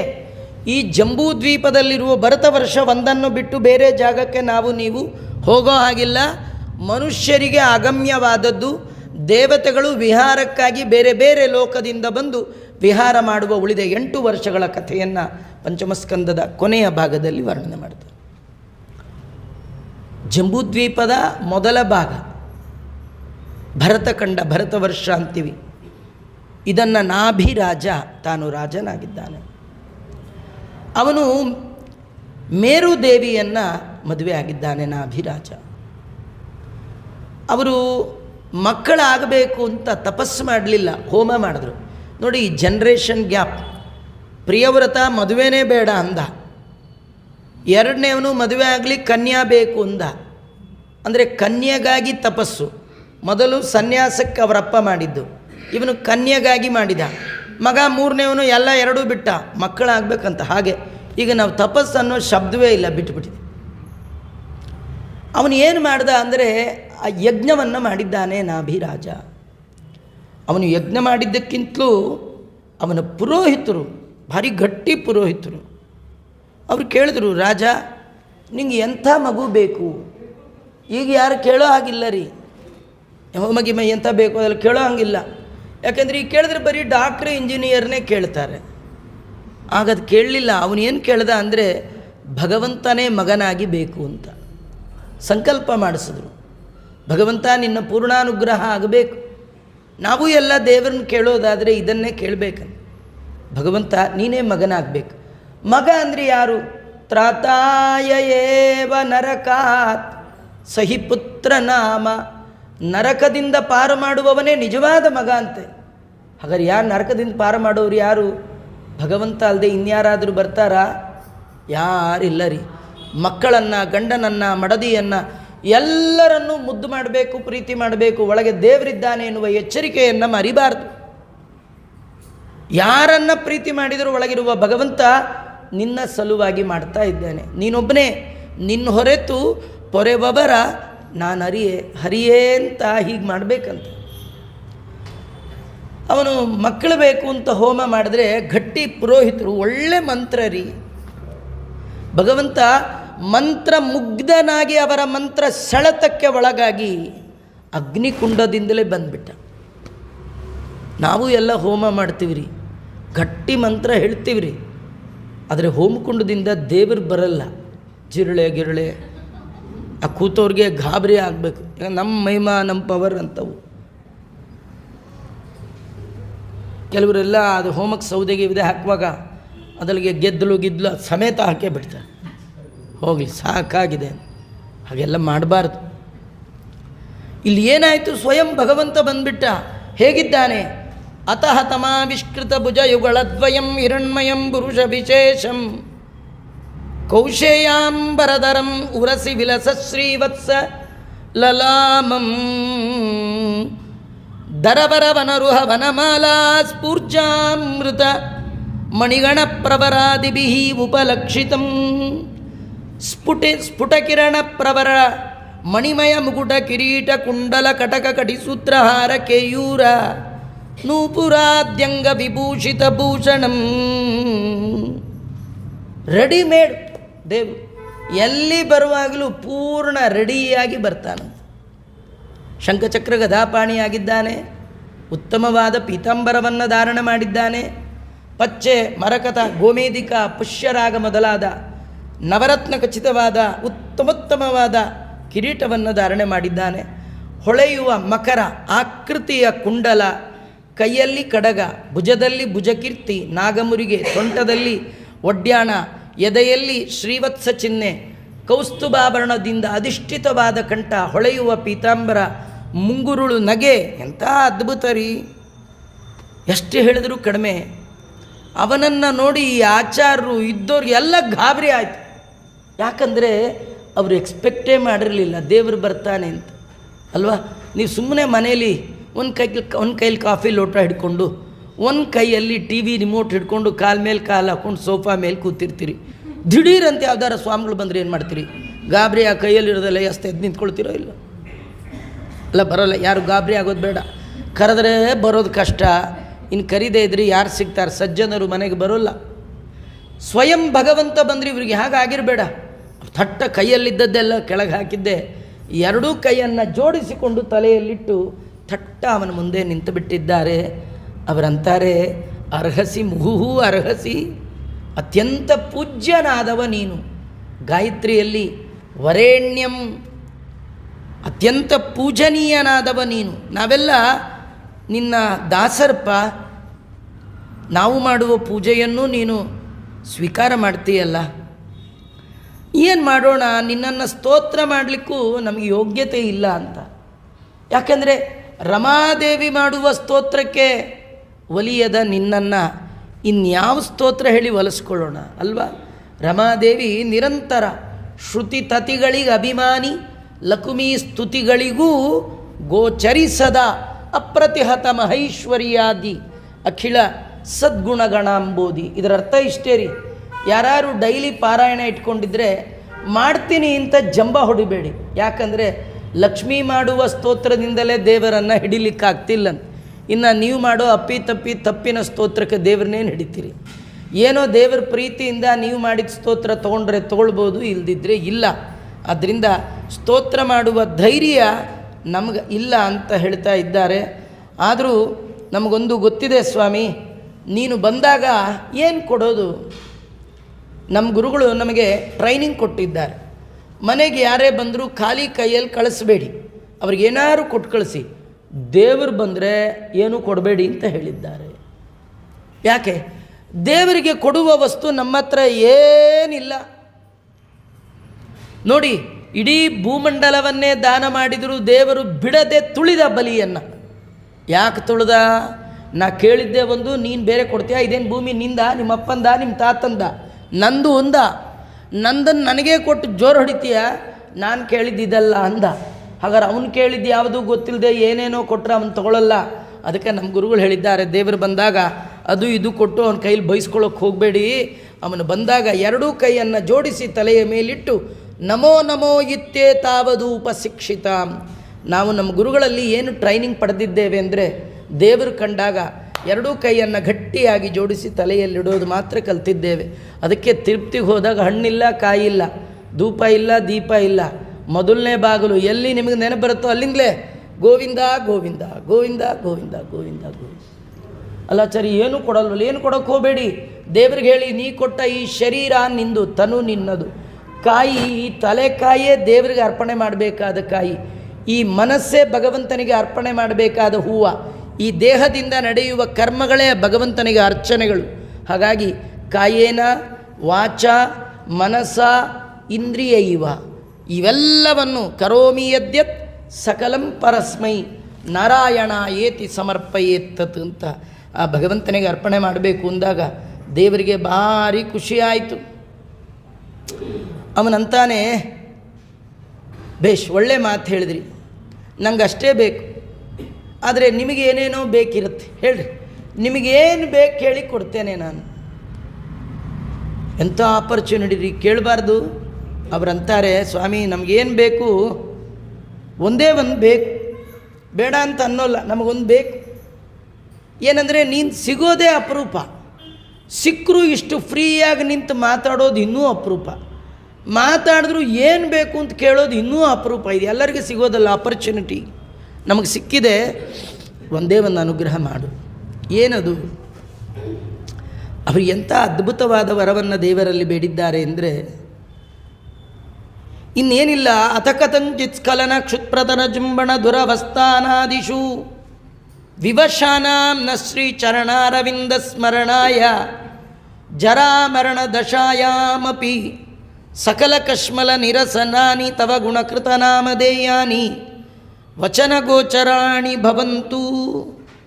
ಇನ್ನೇನಿಲ್ಲ, ಎದ್ದಾಗ ಬಿದ್ದಾಗ ಆಕಳಿಸುವಾಗ ಬಂಧುಗಳ ವಿಯೋಗ ಆದಂತಹ ದುರವಸ್ಥೆಯಲ್ಲಿ, ಜ್ವರ ಬಂದು ಮರಣಶಯ್ಯೆಯಲ್ಲಿ ಮಲಗಿದಾಗ, ಸಾಯುವ ಕಾಲಕ್ಕೆ ನಿನ್ನ ಗುಣವನ್ನು ಹೇಳುವ ನಿನ್ನ ನಾಮ ನಮ್ಮ ನಾಲಿಗೆಗೆ ಬರಲಿ. ಶರಣು ಹೊಕ್ಕೆನಯ್ಯ, ಎನ್ನ ಮರಣ ಸಮಯದಲ್ಲಿ ನಿನ್ನ ಚರಣಸ್ಮರಣೆ ಕರುಣಿಸಯ್ಯ. ನಾರಾಯಣ, ದೇವರಲ್ಲಿ ಇದಕ್ಕಿಂತ ದೊಡ್ಡ ವರ ಇಲ್ಲೇ ಇಲ್ಲ ರೀ. ಜನ್ಮಲಾಭ ಪರಪುಂಸ ಅಂತೆ ನಾರಾಯಣ ಸ್ಮೃತಿ. ಭಾಗವತದ ಆರಂಭದಲ್ಲಿಯೇ ಹೇಳಿದ ಮಾತು. ಈ ಮನುಷ್ಯ ಜನ್ಮದ ದೊಡ್ಡ ಲಾಭ ಏನು? ಅಂತ್ಯಕಾಲದಲ್ಲಿ ದೇವರ ಸ್ಮರಣೆ ಬರಬೇಕಂತೆ. ಭಾಗವತ ಅದನ್ನು ತಿದ್ದತ್ತೆ. ದೇವರ ಸ್ಮರಣೆ ಅಂದರೆ ಬರೀ ನಾರಾಯಣ ಅಂತ ಢಮ್ಮ ಆದರೆ ಅವನು ನಾನ್ ಸ್ಟಾಪ್ ಮೋಕ್ಷಕ್ಕೆ ಹೋಗಲ್ಲ ರೀ. ಮತ್ತು ನಾರಾಯಣ ಅನ್ನುವಾಗ ನಾರಾಯಣ ಶಬ್ದ ಏನು ಹೇಳುತ್ತೆ, ದೇವರ ಯಾವ ಗುಣ ಹೇಳುತ್ತೆ ಅಂತ ತಿಳ್ಕೊಳ್ಬೇಕು ಅಲ್ವಾ. ಶೃಣ್ವನ್ ಗೃಣನ್ ಸಂಸ್ಮರಯಂಶ್ಚ ಚಿಂತಯನ್ ನಾಮಾನಿ ರೂಪಾಣಿ ಚ ಮಂಗಲಾನಿತೆ. ಭಗವಂತನ ಮಂಗಲಮಯವಾದ ನಾಮ, ಭಗವಂತನ ಮಂಗಳಮಯವಾದ ರೂಪ, ಭಗವಂತನ ಮಂಗಳಮಯವಾದ ಕ್ರಿಯಾ, ಭಗವಂತನ ಮಂಗಳಮಯವಾದ ಚರಣ ಯಾರು ಮನಸ್ಸಿನಲ್ಲಿ ಏಕಕಾಲಕ್ಕೆ ಸ್ಮರಣೆ ಮಾಡ್ತಾರೆ ಅವರು ಮತ್ತೆ ಹುಟ್ಟಿಗೆ ಬರೋದೇ ಇಲ್ಲ. ಅಂತಹ ನಿನ್ನ ಗುಣಕೃತ ನಾಮಧೇಯಾನಿ, ದೇವರ ಗುಣ ಹೇಳುವ ನಾಮಗಳು ಯಾವುದು? ಯಾನಿ ನಾಮಾನಿ ಗೌಣಾನಿ ವಿಖ್ಯಾತಾನಿ ಮಹಾತ್ಮನಃ ಋಷಿಭಿಪ್ಪರಿಗೀತಾನಿ ತಾನಿ ವಕ್ಷ್ಯಾಮಿ ಭೂತಯೇ. ಅಂತ್ಯಕಾಲದಲ್ಲಿ ನೆನಪಿಗೆ ಬರಬೇಕಾದ್ದು ಈ ವಿಷ್ಣುವಿನ 1000 ನಾಮ. ಸ್ತ್ರೀ ಪುರುಷರಾದಿಯಾಗಿ ಎಲ್ಲ ವರ್ಣದವರು ಆ ವಿಷ್ಣು ಸಹಸ್ರನಾಮವನ್ನು ನಿರಂತರ ಪಾರಾಯಣ ಮಾಡಬೇಕು. ಎಲ್ಲರೂ ಪರಮಾತ್ಮನ ಅನುಗ್ರಹಕ್ಕೆ ಪಾತ್ರರಾಗಲಿಕ್ಕೆ ಯೋಗ್ಯರಾದ ಕಾರಣ, ಯಾರ್ಯಾರ ಯೋಗ್ಯತೆ ಏನೂ ಗೊತ್ತಿಲ್ಲ. ನಾವು ಮ್ಯಾಲಿನ ರ್ಯಾಪರ್ ನೋಡಿ ಜಾತಿ ಬಣ್ಣ ಇವ್ಯಾವೂ ದೇವರಿಗೆ ಸಂಬಂಧಪಟ್ಟದ್ದಲ್ಲ. ಯೋಗ್ಯತೆಯಿಂದ ಉತ್ತಮನಾಗಿದ್ದರೆ ಮಾತ್ರ ಅಂತ್ಯಕಾಲದಲ್ಲಿ ಆ ಭಗವಂತನ ನಾಮ ಬರುತ್ತೆ. ಜರಾಮರಣ ದಶಾಯಾಮಪಿ ಸಕಲ ಕಶ್ಮಲ ನಿರಸನಾನಿ ತವ ಗುಣಕೃತ ನಾಮಧೇಯಾನಿ ವಚನ ಗೋಚರಾಣಿ ಭವಂತು ಕೇಳಿದ್ದಾರೆ. ಭಗವಂತ ಅನುಗ್ರಹ ಮಾಡಿದ. ಮತ್ತೆ ಅವರಂತಾರೆ, ಸ್ವಾಮಿ ನಮಗೆ ಬೇಕಾದ್ದಷ್ಟೇ, ಆದರೆ ಈ ಯಜಮಾನ ಹೋಮ ಮಾಡಿಸಿದ್ದಾನ, ಓನರ್ ದುಡ್ಡು ಖರ್ಚು ಮಾಡಿದ್ದಾನೆ ಈ ರಾಜ, ಇವನಿಗೆ ಭವಾದೃಶೀಂ ಆಶಾಸಾನಃ ಪ್ರಜಾಂ, ನಿನ್ನಂತಿರುವ ಮಗ ಬೇಕಂತೆ, ಏನೋ ಒಂಚೂರು ಅನುಗ್ರಹ ಮಾಡು. ದೇವ್ರ ಸಿಟ್ಟಿಗೆದ್ದ. ದೇವ್ರಂದ, ಅಲ್ಲ ಕಣಯ್ಯ, ಇಷ್ಟೆಲ್ಲ ಓದ್ಕೊಂಡಿದ್ದೀರಿ, ಅವನ ಸಂಕಲ್ಪ ಕೇಳಿದ್ರೆ ಹಾಗೆ ಮಾಡಿಸ್ಬಿಡದ. ನಂತರ ಮಗನ ಎಲ್ಲಿಂದ ತರಲಿ ಹಿಂದ. ನೋಡಿ ಎಂಥ ಕೆಲಸ ಮಾಡ್ತೀರಿ. ನಿಮ್ಮ ಮಾತು ಮೀರುವ ಹಾಗಿಲ್ಲ. ಯಾಕೆ ವಿಪ್ರವಾಕ್ಯೋ ಜನಾರ್ದನ. ನೀವು ಸಂಕಲ್ಪ ಮಾಡಿಸಿದಿರಿ, ಏನು ಮಾಡಲಿ, ನಂತರ ಇನ್ನೊಬ್ಬರಿಲ್ಲ, ನಿಮ್ಮ ಮಾತು ಸುಳ್ಳಾಗಬಾರ್ದು. ನೋಡಿ ಈ ಕಥೆ ಏನು ಗೊತ್ತಾ, ಸ್ವಯಂ ಭಗವಂತ ತನ್ನ ಸರ್ವೋತ್ತಮತ್ವವನ್ನು ಹೇಳ್ತಾ ಇದ್ದಾನೆ. ನನಗೆ ಸಮಾನರಾಗಲಿ, ನನಗೆ ಉತ್ತಮರಾಗಲಿ ಮತ್ತೊಬ್ಬರು ಇಲ್ಲದ ಕಾರಣ ನಾನೇ ನಿಮ್ಮ ಮಾತಿಗೆ ಅನುಗುಣವಾಗಿ ಈ ರಾಜನ ಹೊಟ್ಟೆಯಲ್ಲಿ ಮಗನಾಗಿ ಬರ್ತೇನೆ ಅಂತಂದ. ರಾಜನ ಹೊಟ್ಟೆಯಲ್ಲಿ ಮಗನಾಗಿ ಬಂದ. ಅವನಿಗೆ ಹೆಸರಿಟ್ಟಿದ್ದಾರೆ. ಏನು ಹೆಸರಿಟ್ಟಿದ್ದಾರೆ ಅಂದರೆ, ತಸ್ಯಾಹವಾ ಯುಕ್ತಂ ವೃಷ್ಮಣ ವರೀಯಸ ಬೃಹಶ್ಲೋಕೇನ ಓಜಸ ಬಲೇನ ಶ್ರಿಯ ಯಶಸ ವೀರ್ಯ ಶೌರ್ಯಾಭ್ಯಾಂಚ ಪಿತರ ಋಷಭ ಇತಿ ದೃಂಗ್ ನಾಮ ಚಕಾರ. ತಂದೆಯಾದ ಆ ರಾಜ, ನಾಭಿರಾಜ, ತನಗೆ ಹುಟ್ಟಿದ ಮಗನನ್ನು ನೋಡಿದ. ಎಂಥ ಶರೀರ ಒಂದು, ಎಂಥ ಸಹನಶಕ್ತಿ, ಎಂಥ ಬಲ, ಎಂಥ ಕಾಂತಿ, ಎಂಥ ಯಶಸ್ಸು, ಎಂಥ ವೀರ್ಯ, ಎಂಥ ಶೌರ್ಯ, ಎಲ್ಲ ಗುಣಗಳ ಗಣಿ. ಅದಕ್ಕೆ ಅವನಿಗೆ ಹೆಸರೇನಿಟ್ಟರು ಋಷಭ ಅಂತ ಅವನಿಗೆ ಹೆಸರಿಟ್ಟಿದ್ದಾರೆ. ಅವನು ಸ್ವಯಂ ಭಗವಂತ. ಈ ಋಷಭ ನಾಮಕ ಪರಮಾತ್ಮ ಇಡೀ ಭೂಮಂಡಲವನ್ನು ಆಳುವ ಸಂದರ್ಭದಲ್ಲಿ ನಡೆದ 2 ಘಟನೆಗಳನ್ನು ವರ್ಣನೆ ಮಾಡ್ತಾ ಇದ್ದಾರೆ.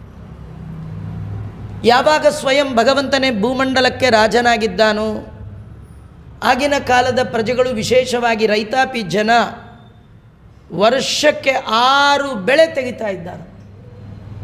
ಯಾವಾಗಲೂ ಒಳ್ಳೆ ರಾಜರಿದ್ದರೆ, ಒಳ್ಳೆ ವರ್ಣಾಶ್ರಮ ಧರ್ಮದ ವ್ಯವಸ್ಥೆ ಅನುಕೂಲವಾಗಿತ್ತು ಅಂದರೆ, ಕಾಲೇ ವರ್ಷತು ಪರ್ಜನ್ಯ ಪೃಥಿವಿ ಸಸ್ಯಶಾಲಿನಿ ದೇಶೋಯಂ ಕ್ಷೋಭರಹಿತ ಬ್ರಾಹ್ಮಣ ಸಂತು ನಿರ್ಭಯ.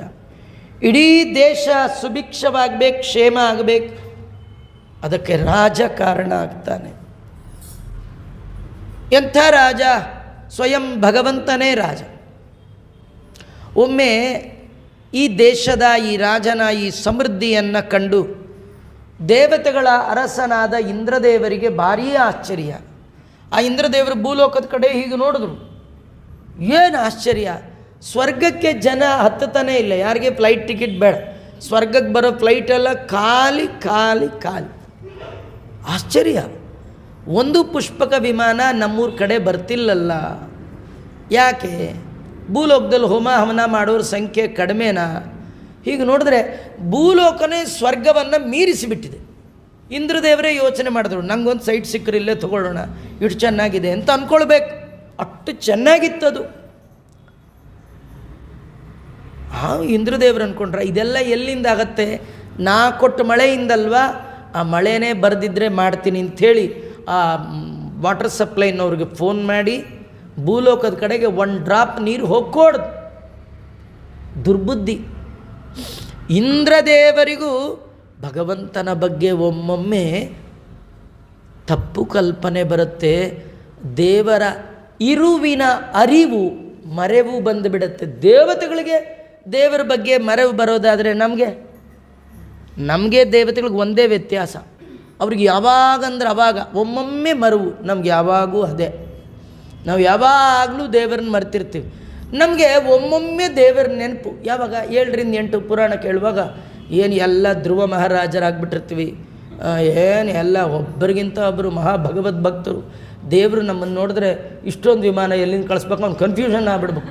ಅಷ್ಟು ಭಗವದ್ ಭಕ್ತರು. ಒಂದೊಂದೇ ಮೆಟ್ಲು ಇಳಿತಾ ನಮ್ಮಲ್ಲಿರುವ ಹಿರಣ್ಯಾಕ್ಷ, ಹಿರಣ್ಯಕಶ್ಯಪು, ಕಾಲನೇಮಿ ಇವರೆಲ್ಲ ಒಬ್ಬೊಬ್ಬರೇ ಜಾಗೃತರ. ಅಯ್ಯೋ ಆಚಾರ ಹೇಳ್ತಾರೆ, ಹಾಗೆಲ್ಲ ಇರಲಿಕ್ಕಾಗತ್ತಾ ಅಂದ್ಕೊಂಡು ಮನಸ್ಸು. ಇಂದ್ರದೇವರಿಗೆ ದೇವರ ಮರೆವು ಬಂದು ಭಗವಂತನ ಜೊತೆಗೆ ಕಾಂಪಿಟೇಷನ್ ಶುರು ಮಾಡ್ದ. ಮಳೆ ಇಲ್ಲ, ಬೆಳೆ ಕಡಿಮೆ. ರೈತರೆಲ್ಲ ಬಂದು ರಾಜನಿಗೆ ಕಂಪ್ಲೇಂಟ್ ಮಾಡಿದ್ರು, ಸ್ವಾಮಿ ಮಳೆ ಬರ್ತಾ ಇಲ್ಲ. ರಾಜ ಯಾರು? ಸ್ವಯಂ ಭಗವಂತ. ಅವನು ಪ್ರಜೆಗಳಿಗಂದ, ಮಳೆ ಬರೆದಿದ್ದರೆ ಬೇಡ, ನಿಂಪಾಡಿ ನೀವು ಮನೆಗೆ ಹೋಗಿ, ನಿಮಗೆ ಯಾವಾಗ ಎಷ್ಟೊತ್ತು ಎಷ್ಟು ಮಳೆ ಬೇಕು ನಂಗೆ ಫೋನ್ ಮಾಡಿ ಕಳಿಸ್ಕೊಡ್ತೀನಿ. ಈ ಥರ ರಾಜರು ಇದ್ದಾರೇನ್ರಿ ನೋಡಿ. ಆ ವಂಶದ ಒಬ್ಬ ರಾಜ ಸೂರ್ಯನನ್ನೇ ಕೊಟ್ಟವ, ಇನ್ನೊಬ್ಬ ಮಳೆಯನ್ನೇ ಕೊಟ್ಟವ. ಈಗ ನಮ್ಮವರು ಇರೋ ಸೂರ್ಯ ಕೂಡ ಬರದೇ ಇರೋ ಹಾಗೆ ಮಾಡಿಬಿಟ್ಟಿದ. ಏನು ಥಂಡಿ, ಸೂರ್ಯನೇ ಬರಲ್ಲ, ಯಾಕಂದರೆ ಇಲ್ಲಿರೋ ಸೂರ್ಯಗಳೇ ಜಾಸ್ತಿ ಆಗಿದೆ, ಪಾಪಿಗಳು ಬೇಡ ಬೇಡ ಅಂತ ಹಾಗೆ ಮಾಡಿಬಿಟ್ಟ. ಯಾರು 6ರಿಂದ 8 ಮಳೆ ಬೇಕೋ ಆಯ್ತು ಕಳಿಸ್ಕೊಡು, 6ರಿಂದ 8 ಕುಂಭದ್ರೋಣ ಮಳೆ, 8-5ಕ್ಕೆ ನೋ ಮಳೆ. ಅಂದರೆ ಎಲ್ಲದರ ಮೇಲೆ ಭಗವಂತನ ಕಂಟ್ರೋಲ್. ಅವನು ಭೂಲೋಕದಲ್ಲಿದ್ದರೂ ಅವನೇ ಭಗವಂತ, ದೇವಲೋಕದಲ್ಲಿದ್ದರೂ ಅವನೇ ಭಗವಂತ. ಏನು ಆಶ್ಚರ್ಯ ಗೊತ್ತಾ, ಆ ಕಾಲದಲ್ಲಿ ಋಷಭನ ಆಳ್ವಿಕೆ ಜನ ಈ ದೇವೇಂದ್ರ ಮಳೆ ನಿಲ್ಲಿಸಿದ ಮೇಲೆ ಮೊದಲು ವರ್ಷಕ್ಕೆ 6 ಬೆಳೆ ತೆಗಿತಿದ್ದವರು ಈಗ ತಮ್ಮ ರಾಜನೇ ಮಳೆ ಕೊಡ್ಲಿಕ್ಕೆ ಶುರು ಮಾಡಿದ್ರೆ ವರ್ಷಕ್ಕೆ 12 ಬೆಳೆ ತೆಗಿಯೋಕ್ಕೆ ಶುರು ಮಾಡಿದ್ರು. ತಿಂಗಳಿಗೊಂದು ಸತಿ ಕಟಾವು, ತಿಂಗಳಿಗೊಂದು ಸತಿ ಪುರುಸೊತ್ತೇ ಇಲ್ಲ.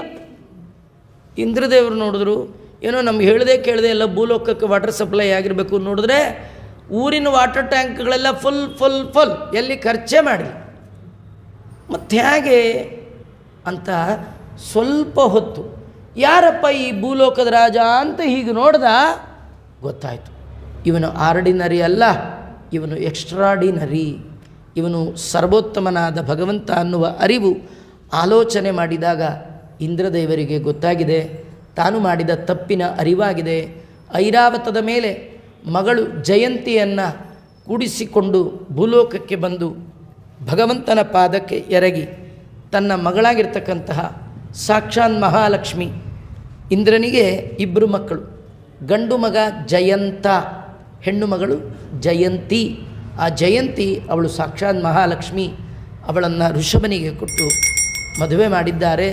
ಋಷಭ ಮತ್ತು ಜಯಂತಿಯರ ದಾಂಪತ್ಯ ಅದ್ಭುತವಾಗಿ ನಡೆದಿರ್ತಕ್ಕಂಥದ್ದು. ಆ ದಂಪತಿಗಳ ಫಲವಾಗಿ ಒಂದು 100 ಜನ ಮಕ್ಕಳನ್ನು ಪಡೆದಿದ್ದಾನೆ. ಆ 100 ಜನ ಮಕ್ಕಳಲ್ಲಿ ದೊಡ್ಡ ಮಗನೇ ವಾಯುದೇವರ ಸನ್ನಿಧಾನದಿಂದ ಯುಕ್ತನಾದ ಭರತ ಚಕ್ರವರ್ತಿ. ಅವನನ್ನು ಅನುಸರಿಸಿಕೊಂಡು 9 ಜನ ಇದ್ದರು. ಅವರು 9 ದ್ವೀಪಗಳಿಗೆ ಅಧಿಪತಿಗಳಾಗಿದ್ದಾರೆ. ಅಲ್ಲಿಯೂ ಕೂಡ ಕಡೆಯ 9 ಜನ ತಂದೆಯ ಉಪದೇಶ ಕೇಳಿ ಕೇಳಿ ಕೇಳಿ ಅವರೆಲ್ಲ ಅವಧೂತರಾಗಿ ಹೋಗಿಬಿಟ್ಟಿದ್ದಾರೆ. ಅವರ ಕಥೆ 11ನೇ ಸ್ಕಂದದಲ್ಲಿ ಬರುತ್ತೆ. ಅದನ್ನು ಜಾಯಂತೆಯೋಪಾಖ್ಯಾನ ಅಂತ ಕರೀತಾರೆ. ಜಯಂತಿಯ ಮಕ್ಕಳಾದ ಕಾರಣ ಅವರಿಗೆ ಜಾಯಂತೆಯರು ಅಂತ ಅವರ ಹೆಸರು. ಈ 9 ಜನ ಊರ್ಧ್ವರೇತಸ್ಕರಾಗಿ ಹೋದರು. 81 ಜನ ಅಪ್ಪನ ಪಾಠ ಪ್ರವಚನ ಕೇಳಿ ಅವರಿಗೆ ಅದಮ್ಯವಾದ ವೈರಾಗ್ಯ ಬಂತು. ಅಪ್ಪನಿಗೆ ಹೇಳಿದ್ರು, ಈ ಕ್ಷತ್ರಿಯ ಜಾತಿನೇ ಬೇಡ ಅಂದರು. ಸುಮ್ಮನೆ ಇದರಲ್ಲಿ ಹೊಡಿ ಬಡಿ ಕೊಲ್ಲು ಶಿಕ್ಷೆ ಕೊಡು ಇವೆಲ್ಲ ಬೇಡ, ನಮ್ಮ ಪಾಡಿ ನಾವು ಪಾಠ ಪ್ರವಚನ ಪೂಜೆ ಗೀಜೆ ಮಾಡಿಕೊಂಡು ಶಾಂತ ಮಾರ್ಗದಲ್ಲಿರ್ತೀವಿ ಅಂತ ಹುಟ್ಟಿದ್ದು ಕ್ಷತ್ರಿಯರಾಗಿ, ಮುಂದೆ ವರ್ಣಾಶ್ರಮ ಸ್ವೀಕಾರ ಮಾಡಿದ್ದು ಬ್ರಾಹ್ಮಣರಾಗಿ. ಅದು ಹೇಗೆ ಅಂದರೆ ವಿಶ್ವಾಮಿತ್ರರು ಹುಟ್ಟುವಾಗ ಕ್ಷತ್ರಿಯರಾದರೂ ತಪಸ್ಸಿನಿಂದ ಉತ್ತಮ ಬ್ರಾಹ್ಮಣರಾಗಿ ಹೇಗೆ ಬೆಳೆದರೋ ಹಾಗೆ ಈ ಮಕ್ಕಳೆಲ್ಲ 81 ಜನ. 81, 9, 90. ಮೊದಲ 10ರಲ್ಲಿ ಮೊದಲನೆಯವನು ಭರತ, ಇನ್ನು ಉಳಿದ 9 ಜನ 9 ವರ್ಷಗಳಿಗೆ ಅಧಿಪತಿಗಳಾಗಿದ್ದಾರೆ. ಅಲ್ಲ, ನಮಗೆ ಆಶ್ಚರ್ಯ, ಮನೇಲಿ ಒಬ್ಬರೋ ಇಬ್ಬರೋ ಮಕ್ಕಳಿರ್ತಾರೆ, ಅವ್ರನ್ನೇ ಸರಿಯಾದ ಮಾರ್ಗದಲ್ಲಿ ಬೆಳೆಸ್ಲಿಕ್ಕಾಗದೆ ಇಡೀ ಜೀವನದ ಉದ್ದಕ್ಕೂ ಬಹಳ ಸಫರ್ ಪಡ್ತಾ ಇರ್ತೀವಿ. 100 ಜನ ಮಕ್ಕಳು ಅಪ್ಪನ ಮಾತು ಕೇಳುವ ಹಾಗೆ ಆಗಿ ಚೆನ್ನಾಗಾಗೋದಾದರೆ ಆ ಅಪ್ಪ ಮಕ್ಕಳಿಗೆ ಇನ್ಯಾವ ಸ್ಕೂಲಿಗೆ ಸೇರಿಸಿರಬೇಡ, ಇನ್ನೇನು ಟ್ರೈನಿಂಗ್ ಕೊಟ್ಟಿರಬೇಡ. ನಿಮ್ಗೆ ಆಶ್ಚರ್ಯ ಗೊತ್ತಾ, ಅವರಪ್ಪ ಮಕ್ಕಳನ್ನ ಸ್ಕೂಲ್ಗೆ ಸೇರಿಸ್ಲಿಲ್ಲ, ಅದಕ್ಕೆ ಮಕ್ಕಳೆಲ್ಲ ಒಳ್ಳೆಯವರು. ನಾವು ವಿದ್ಯೆ ಕೊಟ್ಟದ್ದೇ ಇವತ್ತು ಗ್ರಾಚಾರಕ್ಕೆ ಬಂದಿದೆ. ನಾವು ಕಲ್ತವರೆಲ್ಲ ರೆಕ್ಕೆ ಪುಕ್ಕ ಬಲ್ತ್ ಮೇಲೆ ಬರ್ರಂತ ಹಾರಿಕೊಂಡು ನಿಮ್ಮ ಕೈಗೆ ಎಟಕಬಾರ್ದು ಅಷ್ಟು ದೂರ ಹಾರೋಗ್ಬಿಟ್ಟಿದ್ದ. ನಾವೆಲ್ಲ ನಮ್ಮ ಅಮ್ಮನಿಂದನೇ ತಿರುಗ್ತಾ ಇದ್ವಿ. ರೆಕ್ಕೆ ಪುಕ್ಕ ಬಲ್ತರೂ ಅಷ್ಟೇ, ಬಲಿದೇ ಇದ್ದರೂ ಅಷ್ಟೆ. ಈ ರಾಜ ತನ್ನ ಮಕ್ಕಳಿಗೆ ಎಂಥ ಉಪದೇಶ ಮಾಡಿದ. ರಾಜ ಅಂತಾನೆ, ನಾಯಂ ದೇಹೋ ದೇಹ ಬಾಜಾಂ ಲೋಕೆ. ದೇವರು ಮನುಷ್ಯ ಜನ್ಮ ಕೊಟ್ಟಿರೋದು ಸುಖ ಪಡಲಿಕ್ಕಾಗಿ ಅಲ್ಲ. ಇದು ಮೊದಲ ಉಪದೇಶ. ನಮ್ಮದು ಮೊದಲ ಉಪದೇಶ ಏನು ಗೊತ್ತಾ ನಮ್ಮ ಮಕ್ಕಳಿಗೆ? ಎಲ್ಲರೂ ಇರಪ್ಪ, ಚೆನ್ನಾಗಿರು. ಯಾಕೆ ಚೆನ್ನಾಗಿರ್ಬೇಕು? ಕಷ್ಟಪಡು ಅಂತ ಯಾರೂ ಹೇಳೋದೇ ಇಲ್ಲ. ಇವತ್ತು ಯಾರ್ಯಾರು ಉತ್ತಮ ಸ್ಥಾನದಲ್ಲಿ ಬಂದಿದ್ದಾರೆ ಅವರೆಲ್ಲ ಸಣ್ಣ ವಯಸ್ಸಿನಲ್ಲಿ ಕಷ್ಟಪಟ್ಟಿದ್ದರೆ ಮಾತ್ರ ಉತ್ತಮರಾಗಲಿಕ್ಕೆ ಸಾಧ್ಯ. ಯಾರು ಜೀವನದಲ್ಲಿ ಕಷ್ಟವನ್ನೇ ಕಂಡಿಲ್ಲ ಅವರು ಸ್ವಾಭಾವಿಕವಾಗಿ ಉತ್ತಮರಾಗಲಿಕ್ಕೆ ಸಾಧ್ಯ ಇಲ್ಲ. ಉತ್ತಮರಂತೆ ಮುಖವಾಡ ಹಾಕ್ಕೋಬೋದು, ಮುಖ ಉತ್ತಮ ಆಗಲಿಕ್ಕೆ ಸಾಧ್ಯ ಇಲ್ಲ. ಅಂದರೆ ಸ್ವಾಭಾವಿಕವಾಗಿ ಉತ್ತಮವಾದ ಗುಣಗಳು ನಿಮ್ಮಲ್ಲಿ ವೃದ್ಧಿ ಆಗಬೇಕಂತಾದರೆ ಹೇಗೆ ಬೆಳಿಬೇಕು? ದೇವರು ಈ ದೇಹ ಕೊಟ್ಟಿರ್ತಕ್ಕಂಥದ್ದು ಸಾಧನೆ ಮಾಡುವ ಸಲುವಾಗಿ, ಸುಖಕ್ಕಾಗಿ ಅಲ್ಲ. ಯಾಕೆಂದರೆ ಉಳಿದೆಲ್ಲ ದೇಹಗಳಲ್ಲಿ ನರಿ, ನಾಯಿ, ಕುರಿ, ಕೋಳಿ, ಕತ್ತೆ, ಹಂದಿ ಈ ಎಲ್ಲ ದೇಹದಲ್ಲಿ ಏನೇನು ಸುಖ ಪಡಿಬಹುದೋ ಅದೆಲ್ಲ ಪಡೆದೇ ಇದ್ದೇವೆ. ಆಯಾಯ ದೇಹಕ್ಕೆ ಅದೇ ಸುಖ ರೀ. ನಾವು ಅಂದ್ಕೊಂಡಿದ್ದೀವಿ ನಾವೇ ಭಾರಿ ಸುಖಿಗಳು. ಏನಿಲ್ಲ, ಹಂದಿ ಅದು ಸುಖವಾಗಿದೆ. ಒಬ್ಬ ಋಷಿ ಶಿಷ್ಯನ ಕರೆದೇ ಹೇಳಿದ, ನನಗಿನ್ನ ಒಂದೇ ಜನ್ಮ ಹಣೆ ಬರ, ಮುಂದಿನ ಜನ್ಮ ಹಂದಿ ಜನ್ಮ, ಅದಾದರೆ ನಾನ್ ಸ್ಟಾಪ್ ಮೋಕ್ಷ. ನೀನೊಂದು ಉಪಕಾರ ಮಾಡಬೇಕಲ್ಲ. ಶಿಷ್ಯ ಅಂದ, ಗುರುಗಳೇ ಹೇಳಿ. ಇಲ್ಲ, ಮುಂದಿನ ಜನ್ಮದಲ್ಲಿ ನಾನು ಇದೇ ಮನೆ ಬಾಗಿಲಿಗೆ ಬರ್ತೇನೆ, ನೀನೊಂದು ಒನಕೆ ತೊಗೊಂಡು ನನ್ನ ತಲೆ ಮೇಲೆ ಹಾಕಿ ನಾನು ಕೊಂದುಬಿಡು. ನೆಕ್ಸ್ಟ್ ಜನ್ಮನೇ ನನಗಿಲ್ಲ, ನಾನ್ ಸ್ಟಾಪ್ ಮೋಕ್ಷಕ್ಕೆ ಹೋಗ್ತೀನಿ. ಅವನಂದ, ಗುರುಗಳೇ ನಿಮ್ಮನ್ನು ಕೊಲ್ಲೋದು ಹೇಗೆ? ನನ್ನ ಆಜ್ಞೆಯಪ್ಪ ಅಂತ. ಆಯಿತು ಅಂತ ಅವತ್ತೇ ಆ ಗುರುಗಳೇ ಒಂದು ಒನಕೆ ತೋರಿಸೋಗಿದ್ರೋ ಏನು ಕಥೆಯೋ ಇಟ್ಕೊಂಡಿದ್ದ. ಗುರುಗಳು ಸತ್ರು. ಎಷ್ಟೋ ವರ್ಷ ಆದಮೇಲೆ ಒಂದು ಬಿಳಿ ಹಂದಿ ಮರಿ ಅವನ ಮನೆ ಮುಂದೆ ಬಂತು. ಹಿಂದೆ ಈ ಶಿಷ್ಯನಿಗೆ ಗುರುಗಳು ಏನೆಲ್ಲ ಲಕ್ಷಣ ಹೇಳಿದರು ಅದೇ ಲಕ್ಷಣದ ಹಂದಿ. ಗುರುಗಳು ಬಂದಿದ್ದಾರೆ ಅಂತ ಭಾರಿ ಖುಷಿ ಆಯಿತು. ಗುರುಗಳೇ ಅಂತ ನಮಸ್ಕಾರ ಮಾಡ್ದ. ಕಡೆಗೆ ಆ ಮೂಲೆಯಲ್ಲಿತ್ತಲ್ಲ ಒನಕೆ, ಅದು ತೊಗೊಂಡು, ಆಚಾರ್ಯ ನಾ ಏನು ಮಾಡಲಿ, ನಿಮ್ಮ ಆಜ್ಞೆ ಅಂಥೇಳಿ ಒನಕೆ ಎತ್ತಿ ಇನ್ನೇನು ಹಂದಿ ತಲೆ ಮೇಲೆ ಹಾಕಬೇಕು. ಹಂದಿ ಅಂದೇ ಬೇಡ ಬೇಡ ಅಂತು.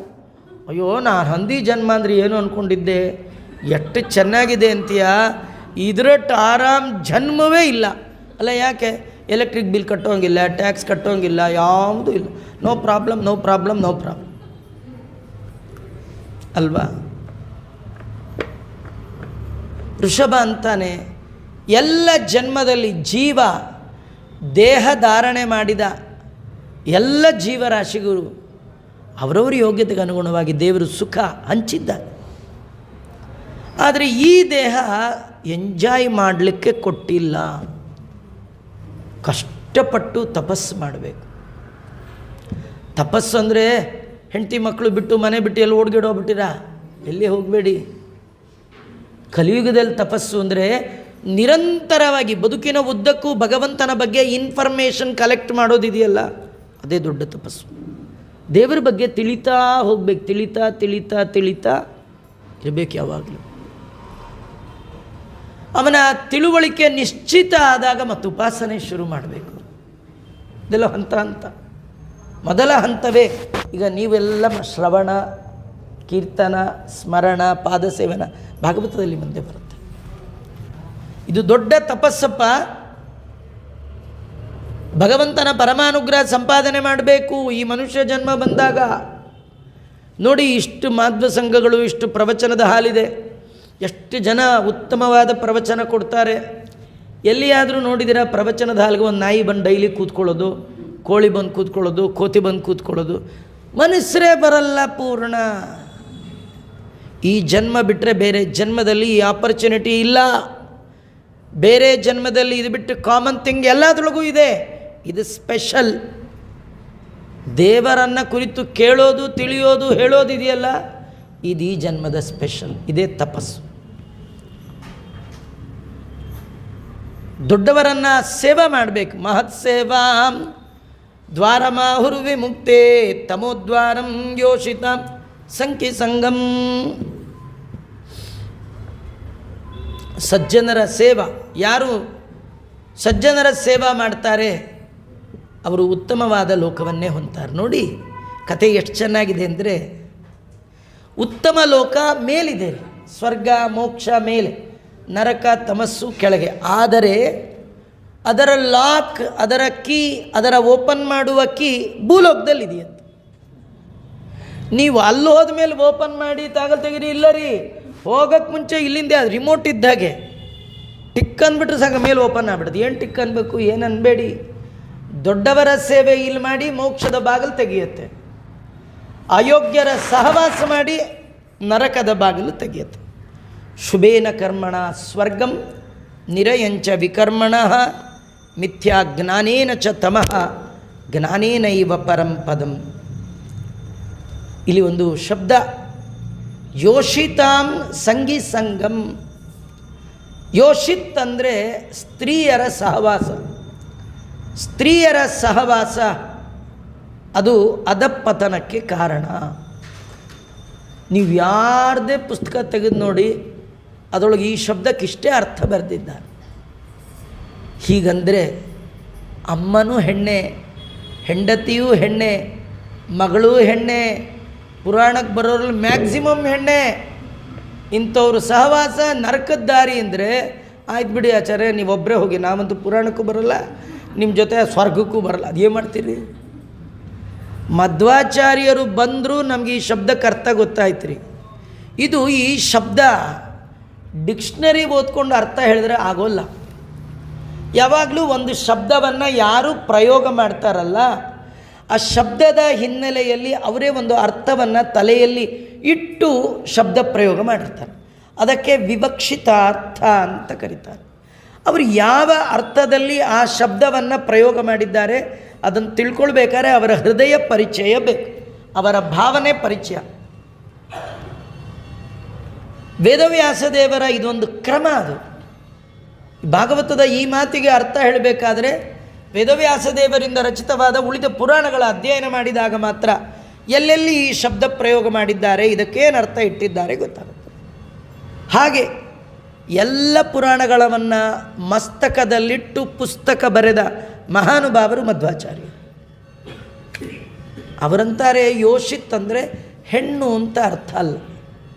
ಅವರ ವೇದವ್ಯಾಸದೇವರ ತಲೆಯಲ್ಲಿ ಯೋಷಿತ್ ಶಬ್ದಾರ್ಥ ಯಾವುದು ಅಂದರೆ ಕೇಶವೇತು ಅನ್ಯತಾ ಬುದ್ಧಿ, ದೇವರ ಬಗ್ಗೆ ಅಯಥಾರ್ಥವಾಗಿ ಅರ್ಥಾತ್ ತಪ್ಪು ತಿಳುವಳಿಕೆ, ದೇವರನ್ನು ಸರಿಯಾಗಿ ತಿಳ್ಕೊಳ್ಳೋದೇ ಇರೋದಿದೆಯಲ್ಲ, ತಪ್ಪು ತಿಳ್ಕೊಳ್ಳೋದಿದೆಯಲ್ಲ, ಇದೇ ಸ್ತ್ರೀ.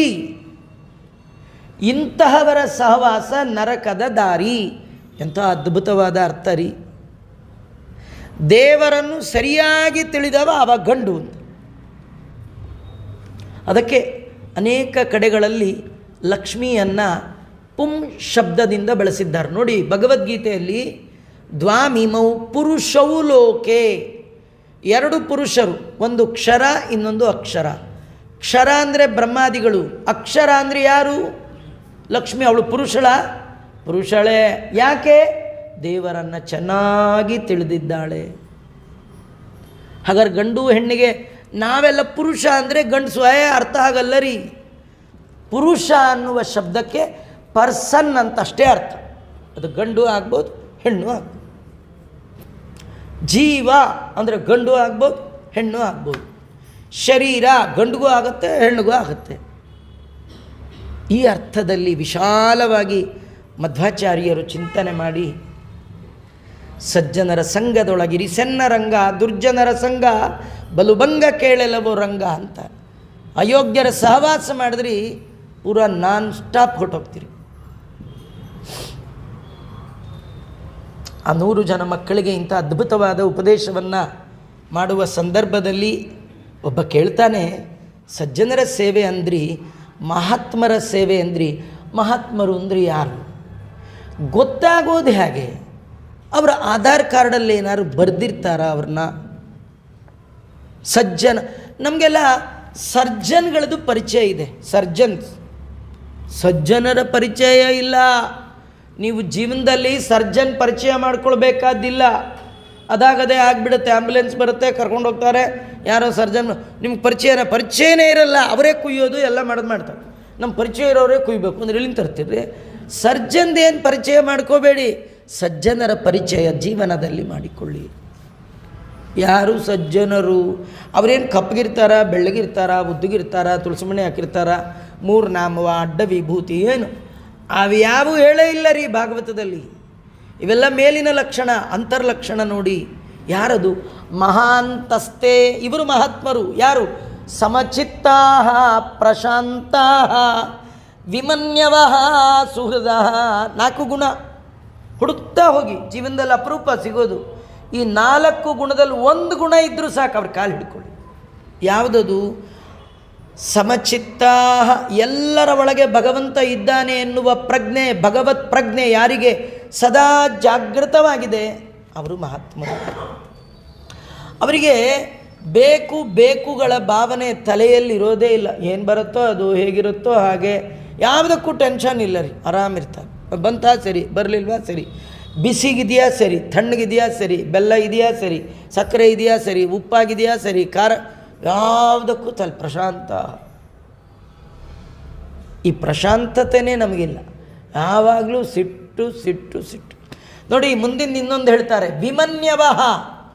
ಯಾರಿಗೆ ಜನ್ಮದಲ್ಲಿಯೇ ಕೋಪ ಬಂದಿಲ್ಲ ಅವರು ಮಹಾತ್ಮರಂತ. ಒಂದಂತೂ ಕನ್ಫರ್ಮ್, ನಾವಂತೂ ಅಲ್ಲ ಅಂತ ಆಗೋಯ್ತೋ ಇಲ್ಲೋ. ಅಲ್ಲ, ಬೇರೆಯವ್ರ ಬಗ್ಗೆ ಬಿಡಿ, ನಾವು ನೋಡ್ಕೊಂಡ್ಬಿಡೋಣ. ಕೆಲವ್ರಿಗೆ ಏನಂದರೆ ನಮ್ಮಷ್ಟು ಒಳ್ಳೆಯವರಲ್ಲಿದ್ದಾರೆ ಆಚಾರ್ಯ ಅಂತಿರ್ತೀವಿ. ಭಾಗವತ ಹೇಳುತ್ತೆ, ನೀ ಜೀವನದಲ್ಲಿ ಒಮ್ಮೆ ಸಿಟ್ಟು ಮಾಡ್ಕೊಂಡಿಲ್ವ ಹೇಳು ಅಂತ. 4 ಸತಿ ಕೇಳಿದ್ರೆ ಅಲ್ಲೇ ಬಂದುಬಿಡುತ್ತೆ ಸಿಟ್ಟು ಮಾಡ್ಕೊಂಡಿದೆಯಲ್ಲ, ಸಿಟ್ಟು 2 ಸತಿ ಹೇಳೋದು ಮಾಡ್ಕೊಂಡಿಲ್ಲ ಅಂತ ಅಲ್ಲೇ ಬಂದೇ ಬಿಡುತ್ತೆ. ಮಹಾಂತಸ್ತೆ ಸಮಚಿತ್ತ ಪ್ರಶಾಂತ. ಎಲ್ಲರನ್ನೂ ಸ್ನೇಹಿತರಂತೆ ಕಾಣ್ತಾರಂತೆ, ಅವರಿಗೆ ಶತ್ರುಗಳೇ ಇಲ್ಲ. ದಾಸರು ಹೇಳ್ತಾರೆ ನೋಡಿ ಒಂದು ಹಾಡಲ್ಲಿ, ಎಷ್ಟು ಆಳದ ಭಾವನೆ ಅದರ ಒಳಗಿದೆ. ಮೋಸ ಮಾಡಿದವನ ಹೆಸರು ಮಗನಿಗಿಡಬೇಕು. ಎಲ್ಲಿಡ್ತಾರೆ? ಮೋಸ ಮಾಡಿದವನ ಹೆಸರು ಇಡ್ತಾರೆ. ಹೆಸರು ಎತ್ಬೇಡಿ, ಅವನ ಹೆಸರು ಎತ್ತಿದ್ರೆ ನಂಗೆ ಮೈಯೆಲ್ಲ ಉರಿದು ಹೋಗುತ್ತೆ ಅಂತ. ಇನ್ಮೇಲೆ ಈ ಹೆಸರಲ್ಲಿ ಇಡೋದ್ರಿ ಅಂದರೆ ಸುಹೃದ ಇವರಿಗೆ ಮಾತ್ರ ಇರುತ್ತೆ. ಅಂಥವರು ಸಹವಾಸ ಮಾಡಬೇಕು ಅಂಥೇಳಿ ಅವರ ತಂದೆ ಅದ್ಭುತವಾದ ಉಪದೇಶ ಮಾಡಿದ. ಅವನ ಉಪದೇಶಕ್ಕೆ ಎಲ್ಲ ಮಕ್ಕಳು ಕನ್ವರ್ಟ್ ಆದರು ರೀ. 81 ಜನ ಬ್ರಾಹ್ಮಣರಾದರು, 9 ಜನ ಅವಧೂತರಾದರು. ಅಪ್ಪ ಆಜ್ಞೆ ಮಾಡಿದ ಅಂತ 9 ಜನ ಭೂಮಿಯನ್ನು ಆಳಿದರು. ಭರತ ದೊಡ್ಡ ಮಗ, ತಂದೆಯಲ್ಲಿ ಎಲ್ಲವನ್ನೂ ಕಲಿತ ಮಹಾನುಭಾವ.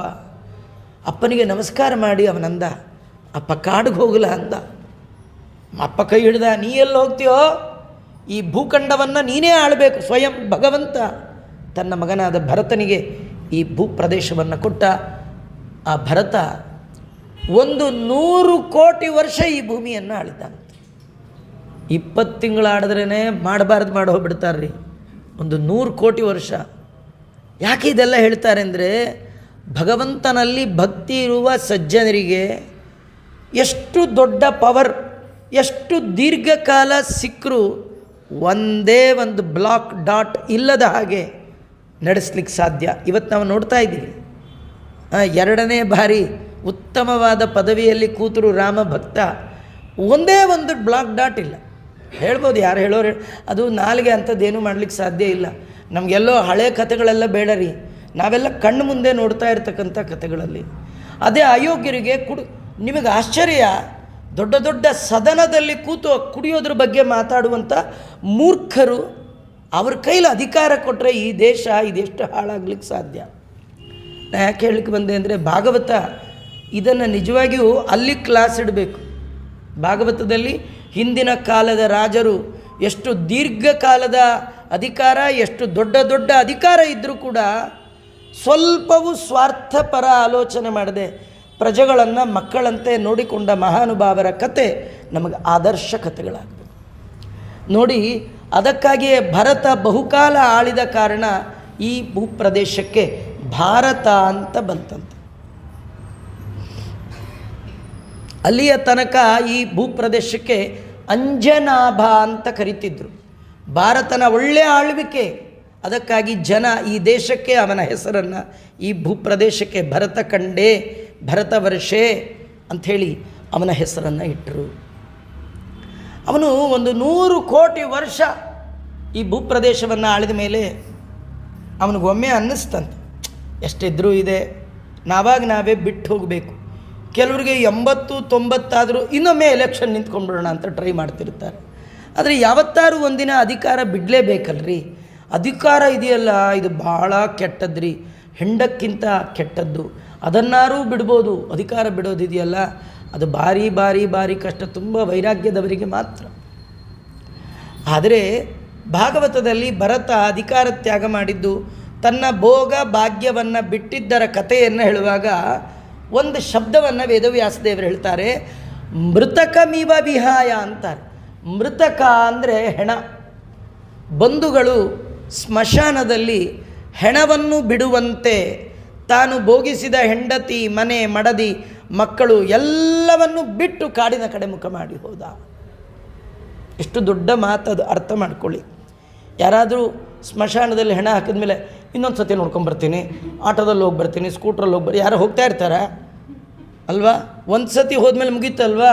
ಅಲ್ಲಿಗೆ ಹೋದ್ಮೇಲೆ ಮತ್ತೆ ವಾಪಸ್ ಬಂದರು. ಮೊನ್ನೆ ಹೋಗಿದ್ರಲ್ಲ ಆಚಾರ್ಯ, ಮಾನ್ಯ ದಿವಸ ಬೆಳಗ್ಗೆ ಎದ್ದು ಬಂದುಬಿಟ್ರು ಅಂದ್ರಿ.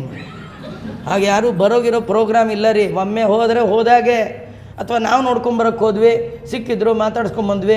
ಹಾಗೆಲ್ಲ ಏನು ಸಿಕ್ಕಿದ್ರು ಕಟ್ಟ, ಮಾತಾಡಿಸಿದ್ರು ಕಟ್ಟ, ಸಿಗಲೂಬಾರ್ದು, ಮಾತಾಡಲು ಒಂದ್ಸತಿ ಹೋದ್ರಟ್ಟೆ. ಹಾಗೆ ಮೃತಕಮಿವ ವಿಹಾಯ ಅಂತಾರೆ ಭಾಗವತದಲ್ಲಿ.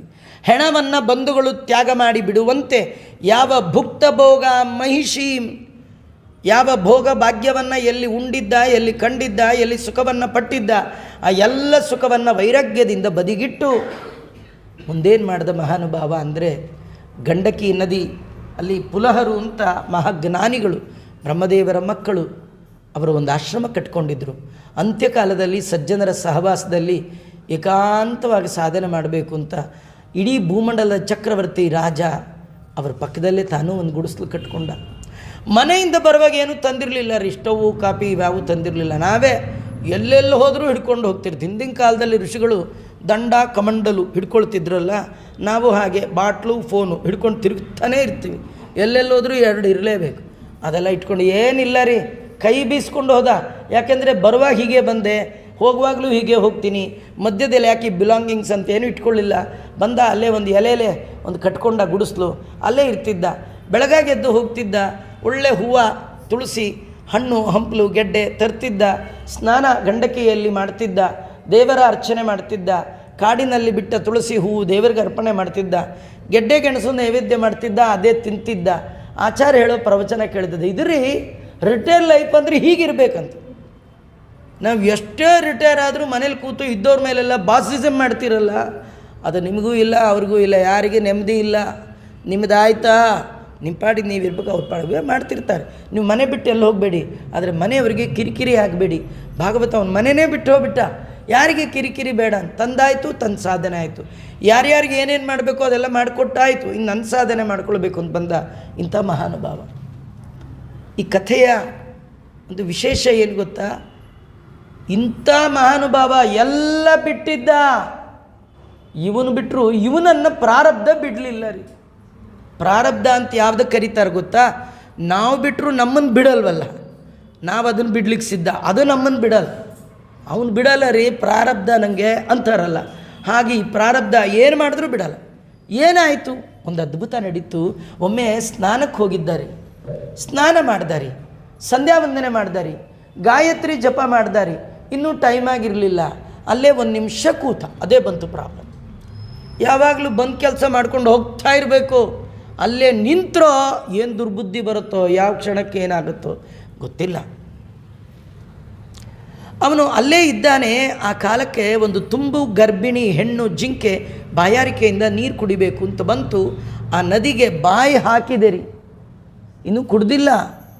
ಅಷ್ಟರೊಳಗೆ ಆಗಲೇ ಬಂದು ಆ ಕಾಡಿನ ಮೃಗರಾಜ ಗಟ್ಟಿ ಗರ್ಜನೆ ಮಾಡಿತು.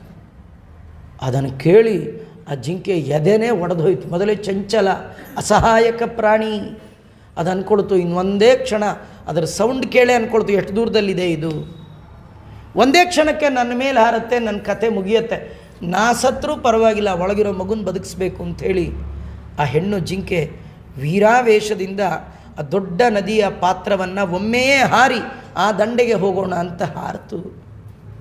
ಹಾರುವಾಗ ಗರ್ಜನೆಯ ಭಯ, ವೇಗ, ತುಂಬು ಗರ್ಭಿಣಿ ಎಲ್ಲದರಿಂದ ಹೊಟ್ಟೆ ಒಳಗಿದ್ದ ಮರಿ ಜಿಂಕಿ ಜಾರಿ ನೀರಿನ ಒಳಗೆ ಬಿದ್ದೋಯ್ತು. ಎಲ್ಲ ಘಟನೆ ಅವನ ಕಣ್ಣ ಮುಂದೆನೇ ನಡೀತು. ಮಹಾಕರುಣಾಳು ರಾಜ ಅವನು ನೋಡಿದ, ಪಾಪ ಜಿಂಕೆ ಮರಿ ನದಿಲಿ ಕೊಚ್ಚಿ ಹೋಗ್ತಾ ಇದೆ, ರಕ್ಷಣೆ ಮಾಡೋಣ. ಪ್ರಾಣಿ ಮಾತ್ರದ ಮೇಲೆ ದಯಾ ತೋರಿಸ್ತಕ್ಕಂಥದ್ದು ಸಜ್ಜನರ ಪ್ರಥಮ ಲಕ್ಷಣ. ಅವನ ಮರಿಯನ್ನು ಎತ್ಕೊಂಡ. ಸಣ್ಣ ಮಗು ಈಗ ತಾನೇ ಹುಟ್ಟಿದೆ, ಹಾಲ್ಗಿಲ್ ಕುಡಿಬೇಕಿದು, ಅನಾಥ ಆಗಬಾರ್ದು, ತಾಯಿ ಹತ್ರ ಬಿಡೋಣ ಅಂತ ಹೋದ. ಪಾಪ ಯಾವಾಗ ಅಂತರ್ವರ್ತಿಯಾದ ಜಿಂಕೆ ಜಾರಿ ಕೆಳಗೆ ಬಿತ್ತು, ಜಿಂಕೆಯ ಗುರಿ ತಪ್ಪಿತು. ಅದು ಸೇರಬೇಕಾದ ಜಾಗ ಸೇರಲಿಲ್ಲ. ಎದುರುಗಡೆ ದಂಡೆಗೆ ಅದರ ಹಣೆ ಒಡೆದು ಸತ್ತೇ ಹೋಯಿತು. ಮರಿ ಜಿಂಕೆ ಎತ್ಕೊಂಡು ಬರ್ತಾನೆ, ಸತ್ತ ತಾಯಿ. ಏನು ಮಾಡಬೇಕು ನೋಡಿ. ಅವನು ಅಂದ್ಕೊಂಡ, ಇಡೀ 100 ಕೋಟಿ ವರ್ಷ ಸಂಬಂಧ ಇಲ್ಲದ ಪ್ರಜೆಗಳನ್ನು ಮಕ್ಕಳಂತೆ ನೋಡಿಕೊಂಡ ನನಗೆ ಒಂದು ಜಿಂಕೆ ನೋಡ್ಕೊಳ್ಳೋದು ಏನು ದೊಡ್ಡ ಪ್ರೋಗ್ರಾಮ್ ಅಂತ ಮನೆಗೆ ಕರ್ಕೊಂಡು ಬಂದ. ಎಲ್ಲಿ ಮಲಗಿಸೋದು? ಇವಂದೇ ಒಂದು ಪಂಚೆ ಎಕ್ಸ್ಟ್ರಾ ಆಯಿತು. ಅದನ್ನು ಕೆಳಗೆ ಹಾಕಿ ಥಂಡಿ ಆಗಬಾರ್ದು ಮಲಗಿಸ್ದ.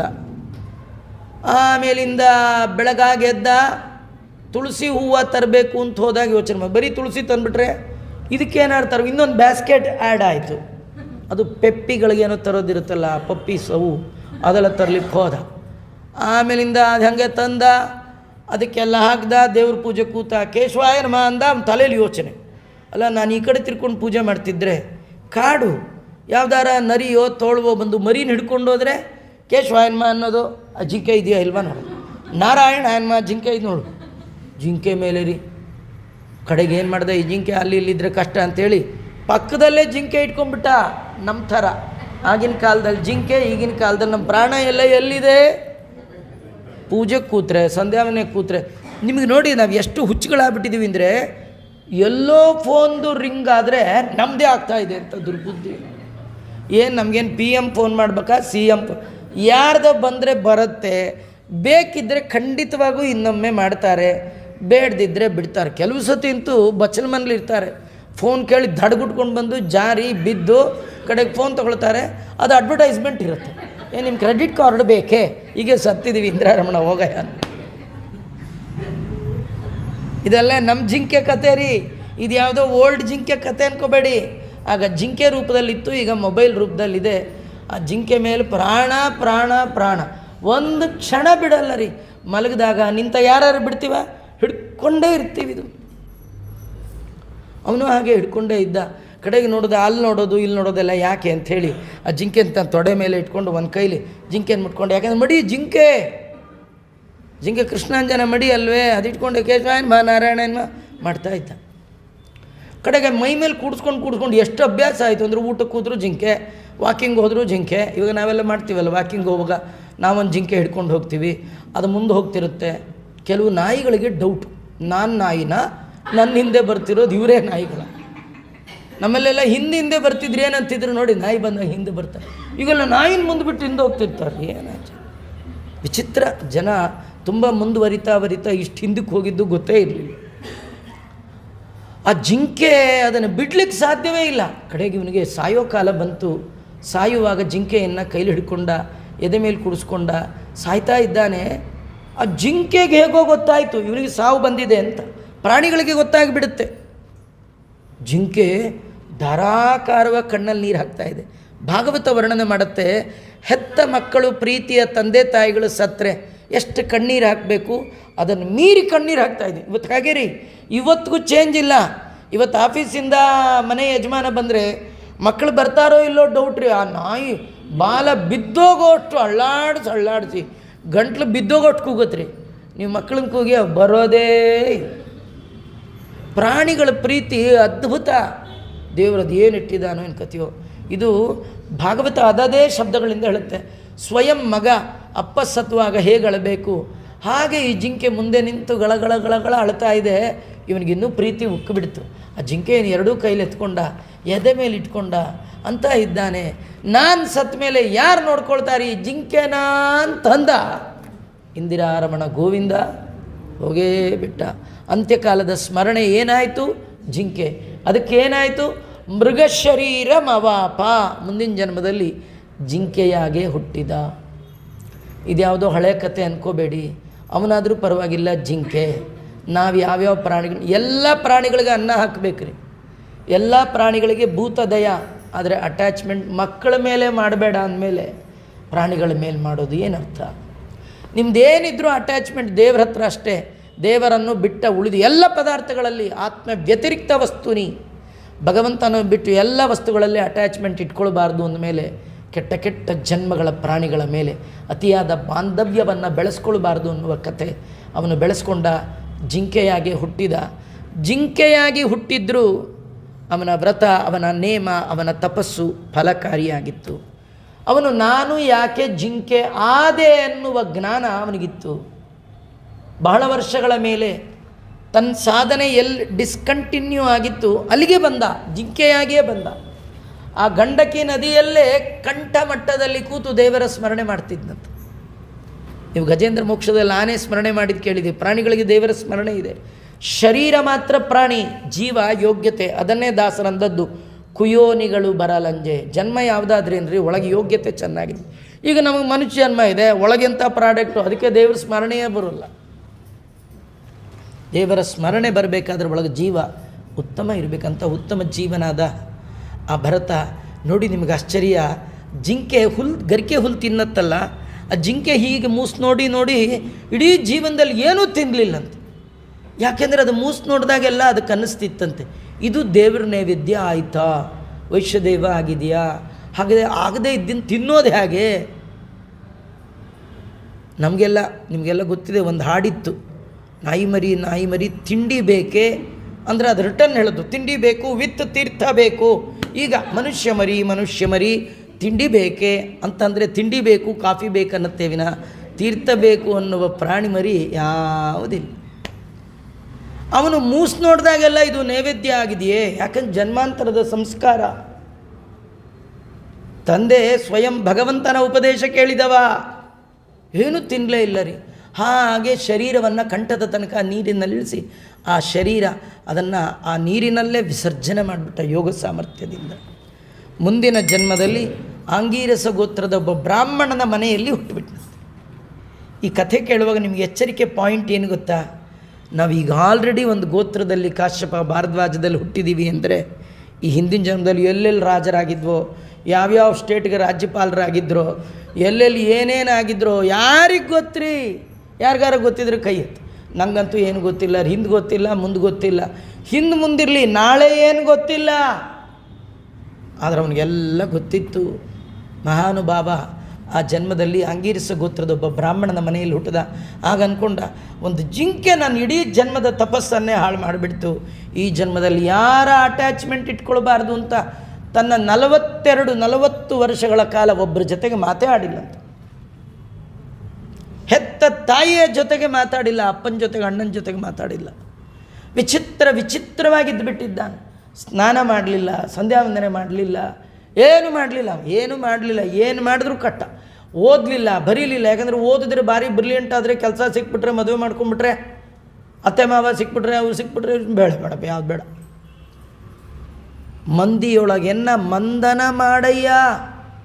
ಎಲ್ಲ ಇವನನ್ನು ದೂಷಣೆ, ನಾಲಾಯಕ್ ಅಯೋಗ್ಯ ಮೂರ್ಖಾಂತಿರ್ಬೇಕು. ಇವನು ಮಾತ್ರ ಒಂದು ಮಾತಾಡಬಾರ್ದು. ಹಿಂಗಿದ್ದ. ಇವೊಂದು 2 ಮಹಿಮೆ ಭಾಗವತದಲ್ಲಿ ಹೇಳುವಂಥದ್ದು. ಒಮ್ಮೆ ಒಂದು ಕಡೆ ಕೂತಿದ್ದ, ಒಳ್ಳೆ ದಷ್ಟಪುಷ್ಟ ಶರೀರ.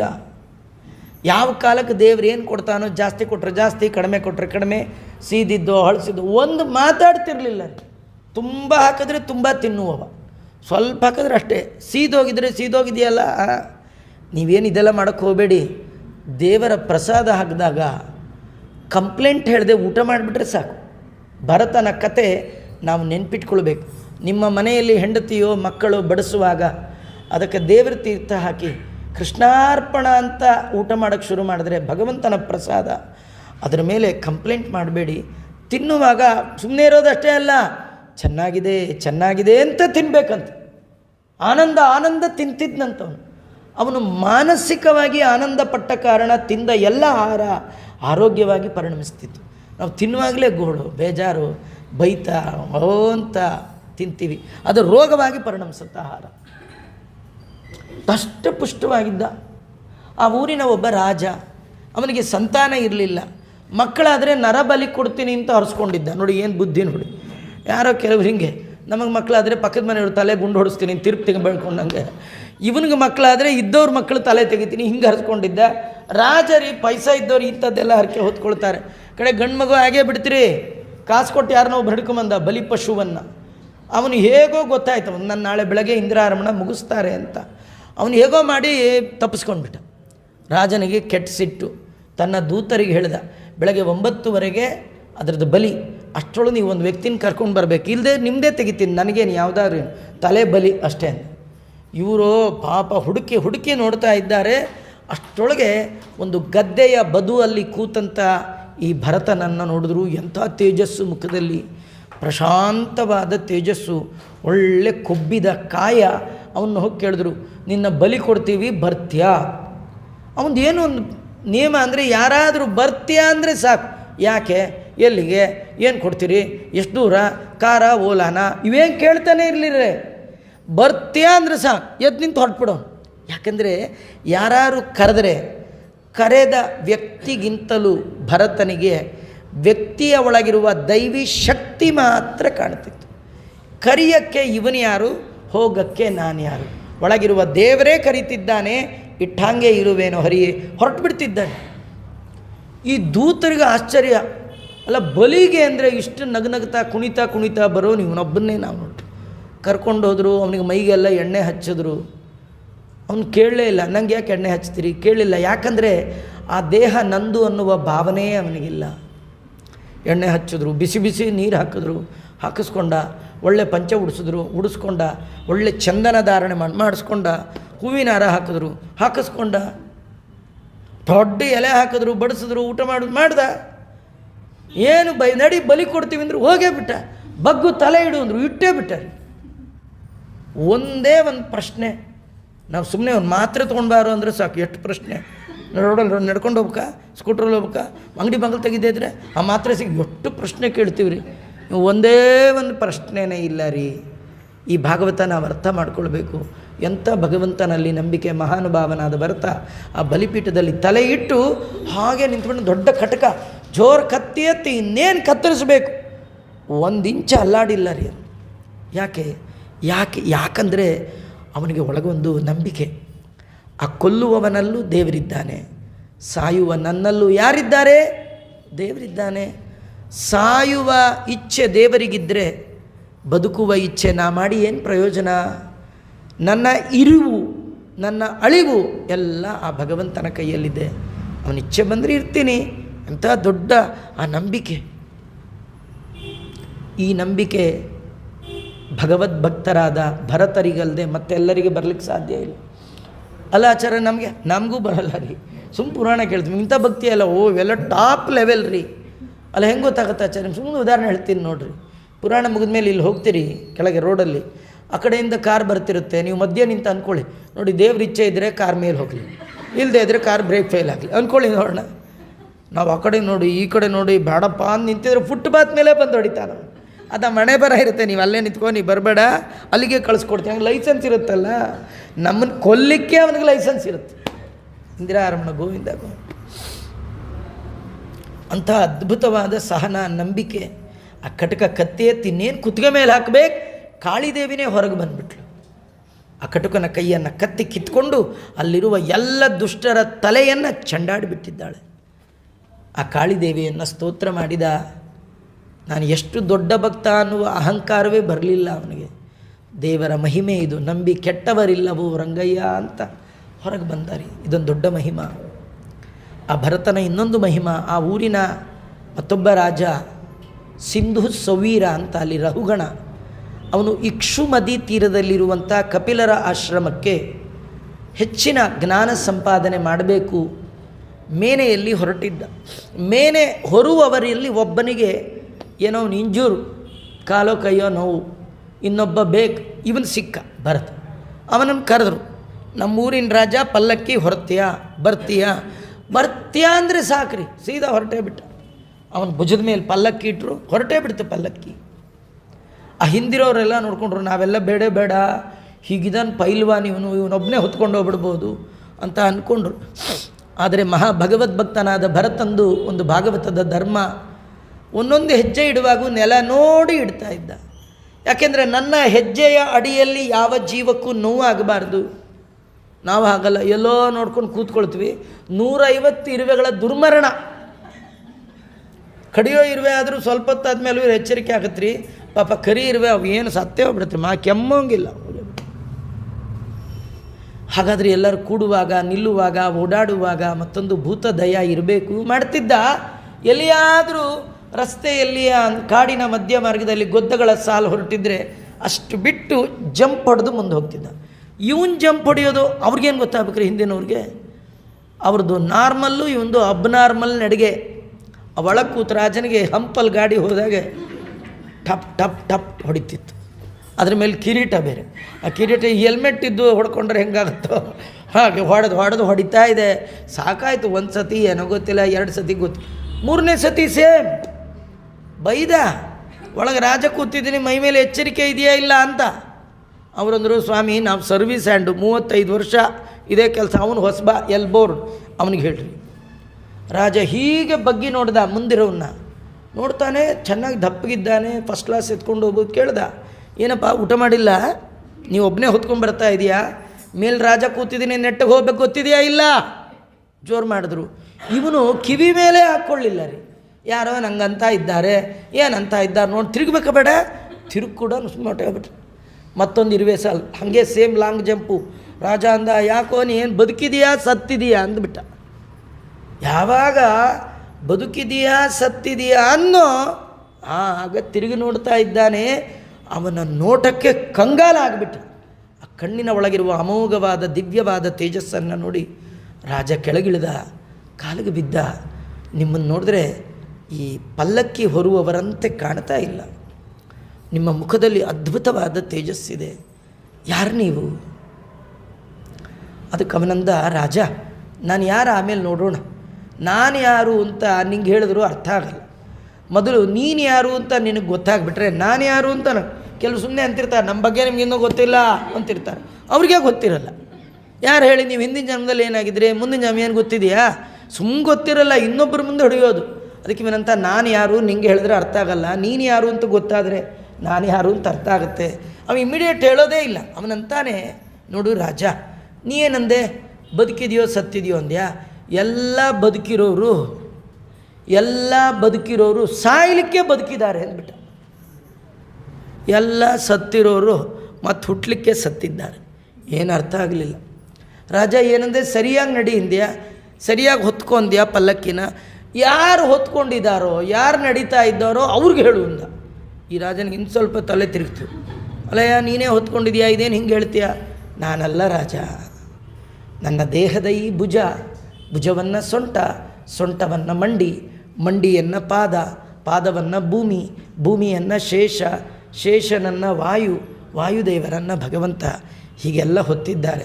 ಮೂಲದಲ್ಲಿ ಹೊತ್ತವ ಯಾರು? ಭಾರಭೃತ್ಕಥಿತೋ ಯೋಗೀಶ ಸರ್ವಕಾಮದ ಭಾರಭೃತೇ ನಮಃ. ನಮ್ಮೆಲ್ಲರ ಭಾರವನ್ನು ಹೊತ್ತವ ಭಗವಂತ. ನೀನೇನಾದರೂ ಸರಿಯಾಗಿ ಹೇಳೋದಿದ್ರಿ ಯಾರಿಗೆ ಹೇಳಬೇಕು? ನಡೀತಿರೋದು ಯಾರು? ಹೊತ್ತಿರೋನು ಯಾರು? ಅವನಿಗೆ ಹೇಳು, ನನಗೇನು ಸಂಬಂಧ ಅಂದ. ಈ ರಾಜ ದಪ್ಪ ಅವನ ಕಾಲಿಗೆ ಬಿದ್ದ. ಹಾಗೆ ನೋಡ್ತಾ ಅಂತಾನೆ, ನೀನು ಬ್ರಾಹ್ಮಣ ಈಗ ಗೊತ್ತಾಯಿತು ಅಂದ. ಹಾಗೆ ಅಂದರು, ನಿನ್ನ ಮೈಗೆ ಅಂಟ್ಕೊಂಡಿರೋ 3 ಜನವಾರ ಕಾಣ್ತಾ ಇದೆ ಅಂತ. ನಾವೆಲ್ಲ ಏನು ಕಾಣ್ತಿದ್ರು, ಜನವಾರಕ್ಕೆ ಸೋಪ್ ಹಚ್ಚಿ ಟ್ರಿಮ್ಮ ಮಾಡ್ಕೊಂಡಿರ್ತೀವಿ. ಆಚಾರ ಕಾಣದಿದ್ರು ಪರವಾಗಿಲ್ಲ, ಕತ್ಲಲ್ಲಿ ಜನವಾರ ಕಾಣಬೇಕ್ರಿ. ಅವನು ಸ್ನಾನವೇ ಮಾಡಿಲ್ಲ. ಅವನು ಸ್ನಾನ ಮಾಡಿ ಆಗಬೇಕಾದ್ದೇನಿಲ್ಲ.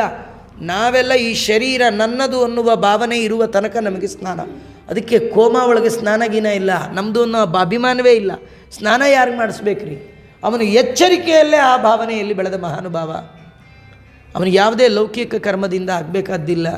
ಅವನನ್ನು ಕೇಳ್ತಾ ಇದ್ದಾನೆ, ನನ್ನನ್ನು ಉದ್ಧಾರ ಮಾಡು. ನಾನು ಯಾರ ಹತ್ರನೋ ಹೋಗಿ ಕಲಿಬೇಕು ಅಂದ್ಕೊಂಡಿದ್ದೆ, ನೀನೇ ಸಿಕ್ಕಿದ್ದೀಯ, ಉದ್ಧಾರ ಮಾಡು ಅಂದಾಗ ಅವನಿಗೆ ಭವಾಟವಿಯನ್ನು ಆ ಸಂದರ್ಭದಲ್ಲಿ ವರ್ಣನೆ ಮಾಡ್ತಾ, ರಾಜ, ಈ ಭೂಲೋಕಕ್ಕೆ ಬಂದ ನಾವೆಲ್ಲ ದೇವರ ಮನೆಗೆ ಮರಳಿ ಹೋಗುವ ಹೊಣೆಗಾರಿಕೆ ಇದೆ ಅಲ್ವಾ? ಪುರಾಣಕ್ಕೆ ಬಂದವರೆಲ್ಲ ಮನೆಗೆ ಹೋಗ್ಬೇಕೋ ಬೇಡ? ಇಲ್ಲ ಸರ್, ನಾವೇನು ಬಂದ್ಬಿಟ್ರೆ ಇಲ್ಲಿ ಮುಗಿತು, ಎಲ್ಲೂ ಹೋಗಲ್ಲ ಅಂದ್ರೆ ಏನರ್ಥ? ಹೋಗ್ಬೇಕ್ರಿ. ಇಲ್ಲಿ ಬಂದವರೆಲ್ಲ ನಿಮ್ಮ ಮನೆಗೆ ಹೋಗ್ಬೇಕಲ್ಲ. ಯಾಕೆ? ಅಲ್ಲಿದೆ ನಮ್ಮ ಮನೆ. ಸುಮ್ಮನೆ ಅದು ಭೂಲೋಕಕ್ಕೆ ಬಂದಿರೋದು ಸುಮ್ಮನೆ. ನಮ್ಮನೆ ಹೋಗಬೇಕಿದೆ. ಯಾವುದು? ಮೌಕುಂದೇ ಮಂದಿರೇಸ್ಮಿನ್. ನಮ್ಮದೆಲ್ಲ ಲಾಂಗ್ ಜರ್ನಿ, ದೇವರ ಕಡೆಗೆ ಪ್ರಯಾಣ ಇದೆ. ಹಾಗೆ ಹೋಗೋಂಗಿಲ್ಲ, ಕೈಯಲ್ಲಿ ದುಡ್ಡಿಟ್ಕೊಂಡು ಹೋಗಬೇಕು. ಯಾವ ದುಡ್ಡು? ಧನ ಅಲ್ಲ, ಸಾಧನ. ಧನಕ್ಕೆ ಕಳ್ಳರ ಕಾಟ ಇರುವಂತೆ ಸಾಧನಕ್ಕೂ ಕಳ್ಳರ ಕಾಟ ಇದೆ. ಯಾರು? ಕಾಮಕ್ರೋಧ ಲೋಭ ಮೋಹ ಅನ್ನುವ ಅರಿಷಡ್ ವೈರಿಗಳು, ಪಂಚೇಂದ್ರಿಯಗಳು, ಮನಸ್ಸು. 11 ಜನ ಕಳ್ಳರಿದ್ದಾರೆ. ಅವರು ನಿನ್ನ ಸಾಧನೆಯನ್ನು ಅಪಹಾರ ಮಾಡಬೇಕು ಅಂತ ಕಾಯ್ತಿದ್ದಾರೆ. ಒಂದು ಕೈಯಲ್ಲಿ ಧನ ಸಾಧನ ಇಟ್ಕೋ, ಇನ್ನೊಂದು ಕೈಯಲ್ಲಿ ಕತ್ತಿ ಹಿಡ್ಕೋ. ಅವರು ರಿಸರ್ವ್ ಬ್ಯಾಂಕ್ನವ್ರು ಬಂದು ದುಡ್ಡು ತೊಗೊಂಡೋಗುವಾಗ ಸುಮ್ಮನೆ ಇಬ್ಬರು ಬಂದು ಕೈ ಆಡಿಸ್ಕೊಂಬಂದು ತೊಗೊಂಡೋಗಲ್ಲ. ಆ ಕಡೆ AK-47 ಗನ್ ಸಮೇತ ಬರ್ತಾರ್ರಿ ಧನ ತೊಗೊಂಡೋಗ್ಲಿಕ್ಕೆ ಅಲ್ಲ. ಹಾಗೆ ನೀನು ಸಾಧನವನ್ನು ಹಿಡಿದು ಪ್ರಯಾಣ ಮಾಡುವಾಗ ನಿನ್ನ ಕೈಯಲ್ಲಿ ಜ್ಞಾನದ ಕತ್ತಿ ಇರಲಿ. ಜ್ಞಾನ ಸಿಮಾದಾಯ ತರಾತಿ ಪಾರಂ. ಈ ದೊಡ್ಡ ಸಂಸಾರ ಸಾಗರವನ್ನು ದಾಟಿ ಪರಮಾತ್ಮನ ಬಳಿಗೆ ಹೊರಟ ನೀನು ನಿನ್ನ ಕೈಯಲ್ಲಿರುವ ಸಾಧನೆಯ ರಕ್ಷಣೆಗಾಗಿ ತತ್ವಜ್ಞಾನದ ಕತ್ತಿಯನ್ನು ಹಿಡಿ ಅಂತ ರಹುಗಣರಿಗೆ ಉಪದೇಶ ಮಾಡಿದ ಕತೆ ಪಂಚಮಸ್ಕಂದದಲ್ಲಿ. ಈ ರೀತಿಯಾಗಿ ಪಂಚಮಸ್ಕಂದದಲ್ಲಿ ಪ್ರಿಯವ್ರತ, ಆಗ್ನಿದ್ರ, ನಾಭಿ, ಋಷಭ, ಭರತ 5 ಜನರ ಕಥೆ ಬಂದಿದೆ.